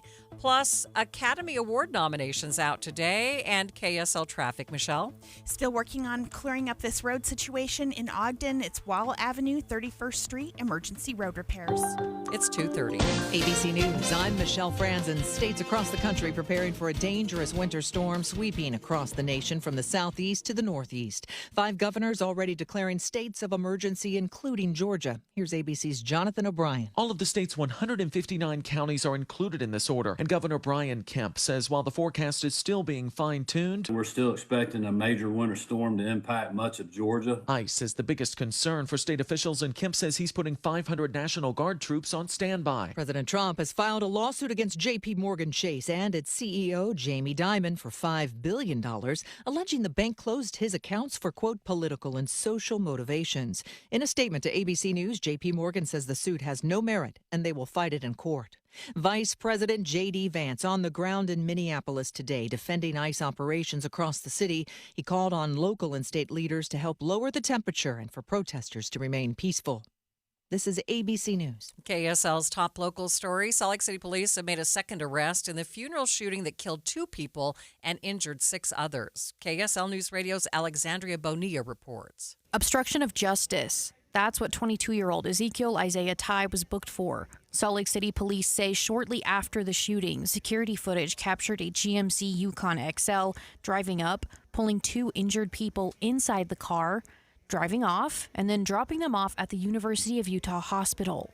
That Yukon was traced back to Ty. Sergeant Greg Wilkings says it was scrubbed clean, with the license plates removed and the OnStar GPS locator ripped out, later found inside of Ty's garage. These are serious charges that they're looking at and related to this homicide. And We want people to know that they can't impede our investigations and that they will be held accountable if they do try to impede our investigations. Ty was detained for questioning but refused to talk to police. Alexandria Bonilla, KSL News Radio. Other local stories KSL is following. A Utah lawmaker wants to require our colleges and universities to follow a new list of precautions before they have a speaker or another large event. The hope is to prevent tragedies like the murder of Charlie Kirk at Utah Valley University. KSL News Radio's Adam Small has details. State Senator Kathleen Reeby sponsoring a bill that would require our colleges and universities to conduct threat assessments before major events on campus. That includes going over what's being said on social media before the event, documenting any threats received ahead of time, and taking a good hard look at the location and expected attendance to see what level of risk there is for something to go wrong. Senator Reeby also tells me she wants to require organizations sponsoring on-campus events to have liability insurance. And I do believe that if this was in place prior to what happened at UVU, we would have a situation that, the taxpayers of Utah wouldn't be picking up the bill of all of this fallout, and it's horrific that that person lost their life, but we also have to think about the economic implications of what happens if we don't have these frameworks in place. The Utah Board of Higher Education has also created a task force to address some of these concerns about safety on campuses following Charlie Kirk's murder. Senator Reeby says she's been in touch with them and she's fine changing or even putting her bill on hold so long as these concerns are addressed on some level. Adam Small, KSL News Radio. Your money at this moment, the Dow ending the day up by 306 points to close at 49,384. S&P up by 37. NASDAQ up by 211 points. Traffic and weather, it's brought to you by UCCU. Transfer savings, earn more. UCCU, love where you bank. What's going on, Michelle? Right now, I-15 is running at posted speed, so if you have somewhere you need to be, this is a good time to go there. Now, up in Ogden, we're still working on this emergency repair. This is Wall Avenue, 31st Street. All westbound traffic will be diverted. Join three-time Tony Award winner Patti LuPone January 26th at Abravanel Hall as she celebrates the 25th anniversary of her acclaimed concert, Matters of the Heart. Tickets on sale now at utahsymphony.org. I'm Michelle Rowan, the KSL Traffic Center. It's a pretty ho-hum forecast with very little chance of rain over the next 7 days. Only tomorrow, just a very slight chance. If you like the weather, you're going to enjoy the next 7 days. Right now, 39 degrees at the KSL Common Spirit Health Studios. Mornings are for recharging. And they're for starting your day right. We volunteer to join you in the car. Get news and weather at 102.7 FM during the most important part of your day. Andy and Amanda, each morning between 5 and 9 on KSL News Radio. Any Hour Services can help you make sure your furnace keeps you warm this winter. Whether you need a tune-up, a repair, or a second opinion about replacing it, call Any Hour Services or visit anyhourservices.com. When Team USA is on, you can almost see the moment a kid starts believing they could be next. Now, while Xfinity can't guarantee that, they can guarantee something just as important, that your internet price won't change for 5 years. No contracts or commitments, so while your kid is ordering gear online, streaming highlight reels, or video chatting, your Xfinity internet price won't budge. And who knows, by the time the next Olympic Winter Games roll around, your kid could be getting fitted for their very own Team USA uniform. And guess what? You'll still be paying the same price for reliable Wi-Fi. And there's even more to enjoy with the Xfinity Gold Medal Celebration. Now through February 22nd, get their best price on gig Wi-Fi for 5 years guaranteed. Just $50 a month, plus get Peacock Premium included for 2 years. That's a $10.99 monthly value. Xfinity. Imagine that. Proud partner of Team USA. Restrictions apply. Requires paperless billing and auto pay with stored bank account. Taxes and fees extra. Actual speeds vary. 1-877 Cars for Kids. KARS Cars for Kids. 1-877 Cars for Kids. Donate your car today. 1-877 Cars for Kids. KARS Cars for Kids. 1-877 Cars for Kids. Donate your car today. Ready to get rid of that old car? Donate it to Cars for Kids. Call 1-877-CARS-FOR-KIDS to reach a friendly live agent. Donation is super easy, and your car can be picked up as soon as tomorrow. Call us now, 877-CARS-FOR-KIDS. That's Cars with a K to donate your car today. 1-877 Cars for Kids. KARS Cars for Kids. 1-877 Cars for Kids. Donate your Did you you know you can donate real estate too? Go to carsforkids.org. That's carsforkids.org. You are listening to Midday. I'm Maria Shilaos. State of Utah has been working toward new energy solutions. Earlier this week, Senate President Stuart Adams reiterated the legislature's push to prioritize nuclear energy. To begin our coverage, Eye on the Hill, I spoke with Kurt Marlowe, Senior Vice President of Energy Development at High Tech Solutions, about his take on the legislative nuclear policy and the need for more nuclear development. So as we look at our aging and fleet of energy generation units, and that includes some of the coal plants in Utah, that also includes coal plants in other states that help support the overall grid. We're looking for large-scale energy deployments, and right now, with all of the incredible technology that exists in renewable energy, many of those projects are relatively small when we consider the overall grid capacity that's going to be needed, especially for the Wasatch Front. And so for us, I think nuclear makes a lot of sense from a gigawatt scale project that would be very difficult to do with some of the other resources. Okay, you mentioned Brigham City. Are there some other expansions in the work, other areas? Absolutely. So you may have noticed that the governors from Idaho, Wyoming, and Utah all signed a memorandum of understanding between those three states. And one of the things that's, I think, crucial to our strategy is that we believe that building a single unit really doesn't financially make sense. So we're really looking at a fleet of nuclear reactors across the West in all three of those states. And so that includes other sites in Utah, sites in Idaho, and in Wyoming. In the past, people kind of shied away from nuclear energy, kind of bad thoughts about nuclear waste and radiation. And so how do you address those concerns? I think one of the biggest data points that we have is simply the data that exists in the United States. So, I think the nuclear energy is proud to put its safety record up against really any energy production technology that exists, whether that's, wind, or any of the others, because we have, when you look at the history of the industry, we have an incredible safety record. So when you look at the waste, you could take the entire amount of waste that's been created in the history of the nuclear industry in the U.S. and put it on a couple of football fields. That's a waste profile that, again, I would compare to any energy production in the world. So how does nuclear energy compare as far as expense? So for us right now, when we think about what we're calling advanced nuclear, many of the reactor companies that have new reactor designs still have a long ways to go to demonstrate and prove what the cost of those reactors are, right? We know some of the large-scale reactors, but the ability for us to find cost savings in manufacturing, cost savings in construction. So the reason that you hear the term modular referred to regularly is that a lot of those plants are being built in factories. Huge pieces of those components are then brought out to the site, which means that we don't need tens of thousands of people working on a construction project, which is what creates most of that cost and most of the cost overruns that you've seen in the past. So for us, I think being competitive on a non-incentivized or non-subsidized, right? So I think one of the important things of our partnership with the state of Utah was we're not seeking a handout. We're not looking for a welfare project or a subsidized government project. We're really looking for a partner at the enterprise level. So for us, these projects have to financially make sense for the commercial and capital markets. When you talk about nuclear reactors in 3 states, what is kind of your timeline or your thoughts behind that?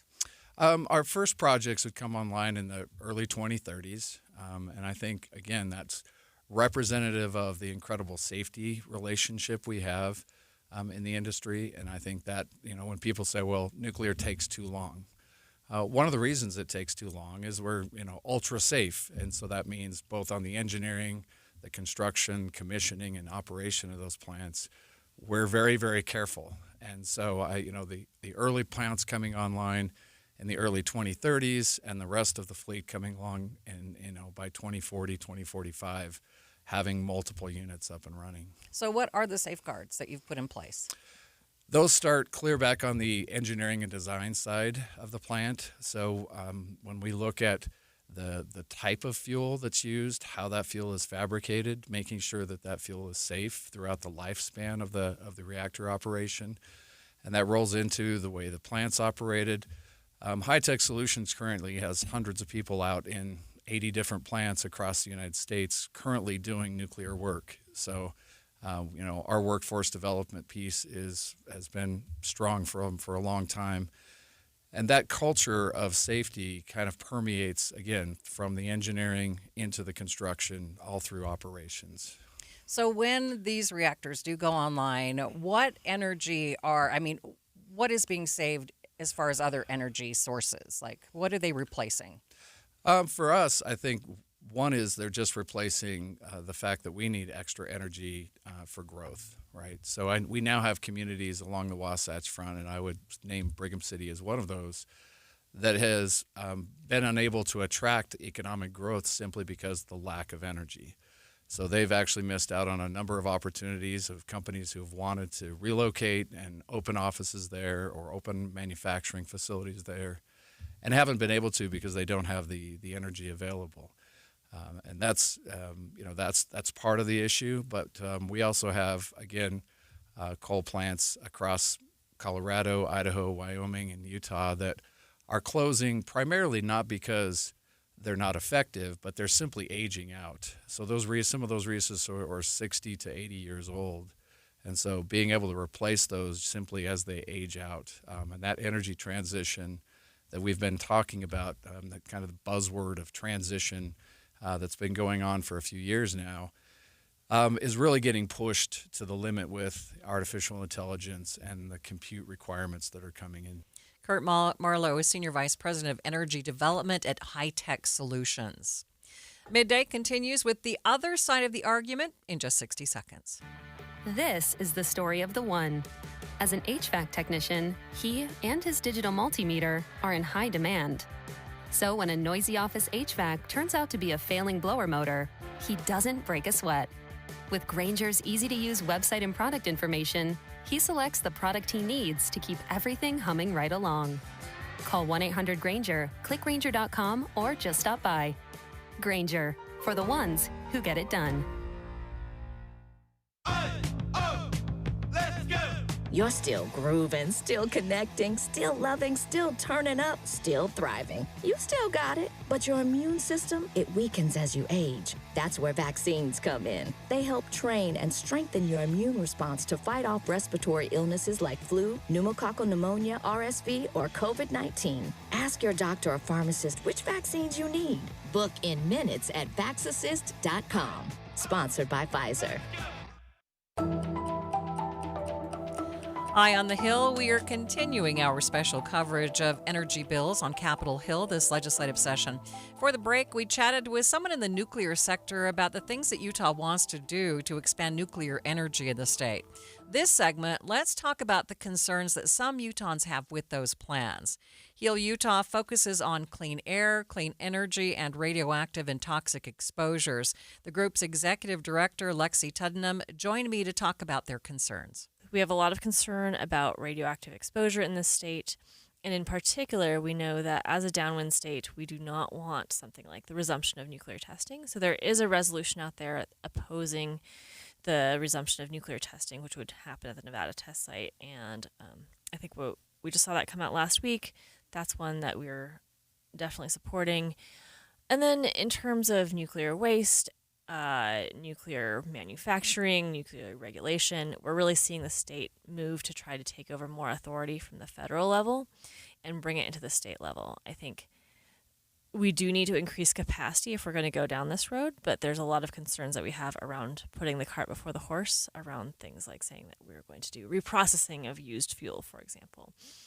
I think when we look at those issues, we have a lot of concern about if we move too fast and don't meaningfully involve communities who are affected in those processes, what we're going to see again in terms of health effects and environmental effects for the state. Not to mention increased costs, because we do know that nuclear energy is one of the most expensive energy sources that we could be pursuing, as well as sort of slow timelines because we know that it's slow. We know that, as we are seeing right now, we're having a very warm winter. It's part of a larger pattern that we've been seeing, and certainly winters vary, but overall we are definitely in drought here in the West, and we want to be making sure that we are doing what we can to reduce our emissions, not just to make sure that we don't force a changing climate, but also because we see really bad air quality at times. I think one of the interesting things in the past year has been that the Wasatch Front, which was previously out of compliance on particulate matter,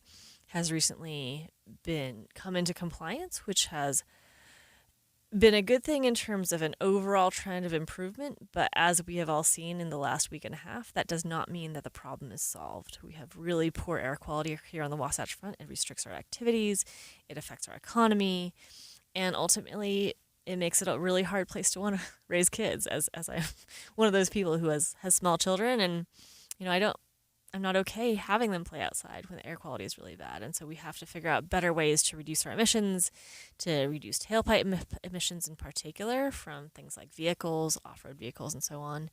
And we also know that there are going to be some bills around probably increased mining. And we want to make sure that if we're going to move forward with these things, that we are not just fast-tracking permitting, which is a big buzzword that we hear both at the state and at the federal level right now, but we're also making sure that we do meaningful environmental review, we include public processes, and we are reducing the number of emissions that we are putting into our environment, both from everything from tailpipes to gravel pits, for example.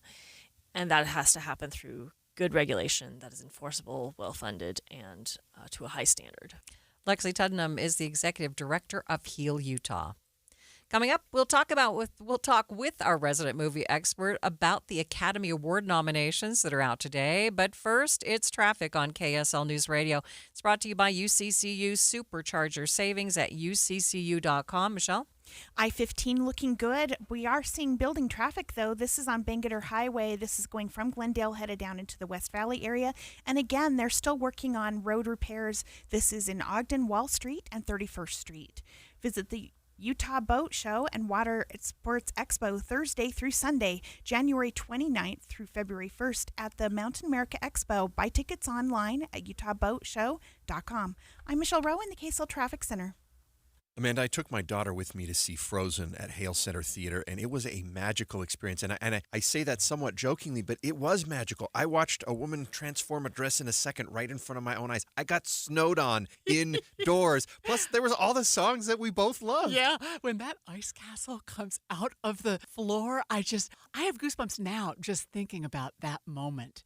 And the performers, the young girls who sing Elsa and Anna when they're little. I mean, the grown-up ones too, but all of them were just extraordinary. The Anna that I saw just had this magical pixie-like charm that was so fun to watch. That just everything she said made me laugh. Have you seen Frozen yet at Hale Center Theater? It runs till when, Andy? It goes till Valentine's Day. So you have time. Yeah, if you didn't catch it during the holiday season, that's okay. It's an extended run. You have a chance to go now. And if you went before, maybe you want to take your girlfriend or your nieces. Go back and have this magical experience of Frozen. You can get tickets online. Find out which day works best for you at hct.org. Sign up for KSL Text Alerts.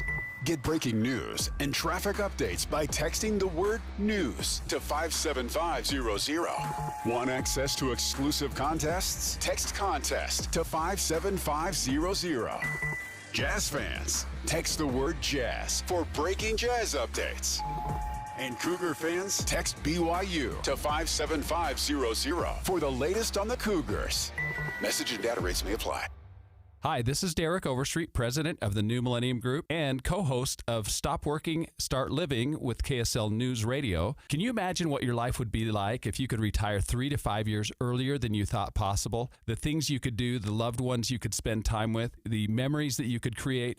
That's what our team at the New Millennium Group does. We'll walk you through the entire process every step of the way. If you'd like to get a copy of the 5-step proprietary plan that will help you retire 3 to 5 years sooner than you thought possible, give us a shout right now. 888-999-6370. That's 888-999-6370 or utahsfinancialplanner.com. Listen, most of our listeners right now have a tax problem, not a money problem. There's not enough money in Social Security, Medicare as it is. Let us show you how you can significantly reduce your taxes. That's 888-999-6370, 888-999-6370, or utahsfinancialplanner.com. Everybody loves the season of giving, but now the season of paying for it is upon us. That not-so-wonderful time of the year when millions of Americans open their credit card statements, stare in horror at the balance, and resolve then and there to find new ways to save money. If you're among those Americans, why not start by cutting your wireless bill in half right now with Pure Talk's Saver Plan?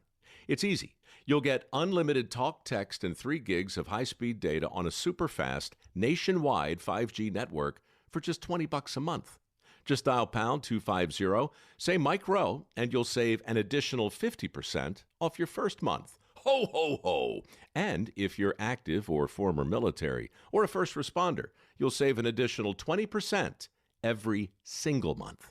That's pound 250. Say Mike Rowe for the gift that keeps on saving from America's wireless company, Pure Talk. Are you looking to upgrade your home this year? Advanced Window Products is your local window and door manufacturer that sells direct to the public. That's right, celebrating 40 years serving Utah since 1986. And right now, it's the New Year, New Window Sale. Get $2,500 off when you buy 10 windows or more. Our windows are made right here in Salt Lake City. Sales and installation are all in-house, meaning no middleman markups. You get the most affordable, high-quality custom windows in the state. We build it, we install it, and we guarantee it for life. Every window comes with a lifetime warranty, labor, glass, and parts included, serviced by our local team, and the warranty is transferable to the next homeowner. Financing is available too. Save now, pay later, with payments as low as $150 a month. Buy local and support the local economy. Don't wait. Buy 10 windows or more and get $2,500 off. Beat the rush and call today. Call us at 801-850-9100. That's 801-850-9100. Or visit us at advancedwindows.com. This is Midday. I'm Maria Shilaos. Nominations for the 98th Annual Academy Awards are now out. Leading the way is Sinners with 16 nominations, the most ever for a movie. Joining me now live to break it all down is Andy Farnsworth, host of The Movie Show. So, Andy, welcome to Midday. Thank you, Maria. Okay. What do you think? Have you seen any of the movies? Of course, no. I'm Of course looking not down the any of list. them. I know that you have, though. That's why you're here. So Yeah. a big day for Sinners. Is it worth all the hype? It is a really, really unique movie. I'm not surprised that it got the love, and it is certainly deserving. Now, whether it'll win Best Picture or how many of those 16 nominations it will win for, that's going to be really interesting to see how that goes. Because One Battle After Another was the one that won at the Golden Globes, and it won at the Critics' Choice Awards. So to see if One Battle After Another, that's the one with Leonardo DiCaprio, directed by Paul Thomas Anderson, to see if that one continues the momentum it has. Because I'm sure that this will surprise you, Maria. This is very political, as in the studios market and they talk to the voters and they're like, hey, vote for mine. And even the people who vote, sometimes they're with the different studios and they'll be like, you know what, Sinners might be better, but I'm with this studio, so I'm voting for ours regardless. Oh. So there is a lot of politics that goes on behind I the don't scenes. like So that. I know. So you just have to understand that as you watch the Oscars. And then this was something I didn't learn until a couple of years ago. In each category, especially when you get into like the technical stuff, like set design and all that stuff, that's not voted on by everybody. That's voted on by the guilds who do those types of things in movies. So when we watch, we're looking for our favorite movie. And, course. the one that surprised people is F1. You didn't even see F1, Maria? I did not see F1. It's pretty cool. It's I'm a not racing sure movie. why. Well, I've been busy, okay, Andy? no, you have you have been very busy. In fact, I think you launched your show about the time F1 came out, so I that's true. understand why you haven't Right. had a lot of time. But in the Best Picture category, they nominate 10 films, and right now the 10 are one called Begonia, which I just hated, F1, which I liked, Frankenstein, which is on Netflix if you want to watch it there, Hamnet, which just emotionally wrecks you, Marty Supreme, So which far, you haven't told me ones that I even want to see, Andy. well, Hamnet, I think, would be worth it for you. Okay. F1 is fun. I would skip, this is just my personal, I would skip Begonia. Frankenstein is really amazing, and it's on Netflix, so if you don't like it, you can bail out pretty quick. Marty Supreme has a great performance from Timothy Chalamet, but he creates a character that's so dislikable. Amanda Dixon, she walked out of the movie. So, but her son loved it. So, who knows? One So, battle after once another. they're nominated like this, I mean, does it just like boost their audience? I mean, more and more people go to see them because they've received a nomination? Yes. In fact, I guarantee you that some of the bigger search terms today on the search engines is where can I watch fill in the blank? Because they want to know, oh, The Secret Agent was nominated. What is that? Or Because they're like Sentimental me and they Value, I haven't hadn't seen heard them of all, that. so they want to know what they're all about, right? Yeah, and if you want to watch Sinners, by the way, it's on HBO Max. If it's one that you're like, ooh, I got to see what the talk is. It's a really rich thing. And, if you remember a few years back, there was the Oscars So White campaign. Sinners is about the most non-white movie that there is. So it is nice to see a little bit of that diversity. But there's a lot of great performances. Like, nobody knows much about Sentimental Value, but it's a really kind of a touching movie. But it's hard to describe in like 30 seconds. F1, it's a racing movie. You can describe it. Frankenstein, you know what Frankenstein is. Hamnet is Shakespeare's actually, I writing have seen Hamlet. F1. I just forgot. Oh, good. You Okay. have seen one of the 10 One of pictures. the 10. So tell us any big snubs. Wicked for Good. Nothing. Got nothing. Wow. And Cynthia Erivo and Ariana Grande were both getting some love. Neither one nominated for leading or supporting. That was a little bit of a surprise, I think. And then, what was the other one? No, that was probably the biggest one, is that it didn't get anything at all. Yeah, especially considering how many people thought it should have won Best Picture last year, at least as far as entertainment value. So Jeff has Oh, joined the us. animated feature films. Okay. Oh, I got to tell you about those. Quick. K-pop Demon Hunters is the favorite. Okay. You didn't have to be And that quick. Zootopia 2. Okay. Well, yeah, it's quick. So there you go. That was really quick. Jeff has joined us, so I wanted to bring him in for just a second here. So Andy's run down the list of 10 nominations. How many have you seen? Probably 3. Okay, better than me, though. 3. I've seen 1. Yeah, I mean, F1, it really forgettable. So I don't What? fault you. Jeff. It was a racing movie. Brad Pitt was cute. End My of story. husband loved it more than I did. Let's just put it that way, even though I do love Brad Pitt. Okay, Andy, thanks so much for joining us today. You're welcome. Okay, Jeff Kaplan is here, and that means Jeff Kaplan's Afternoon News is next. Have a great afternoon.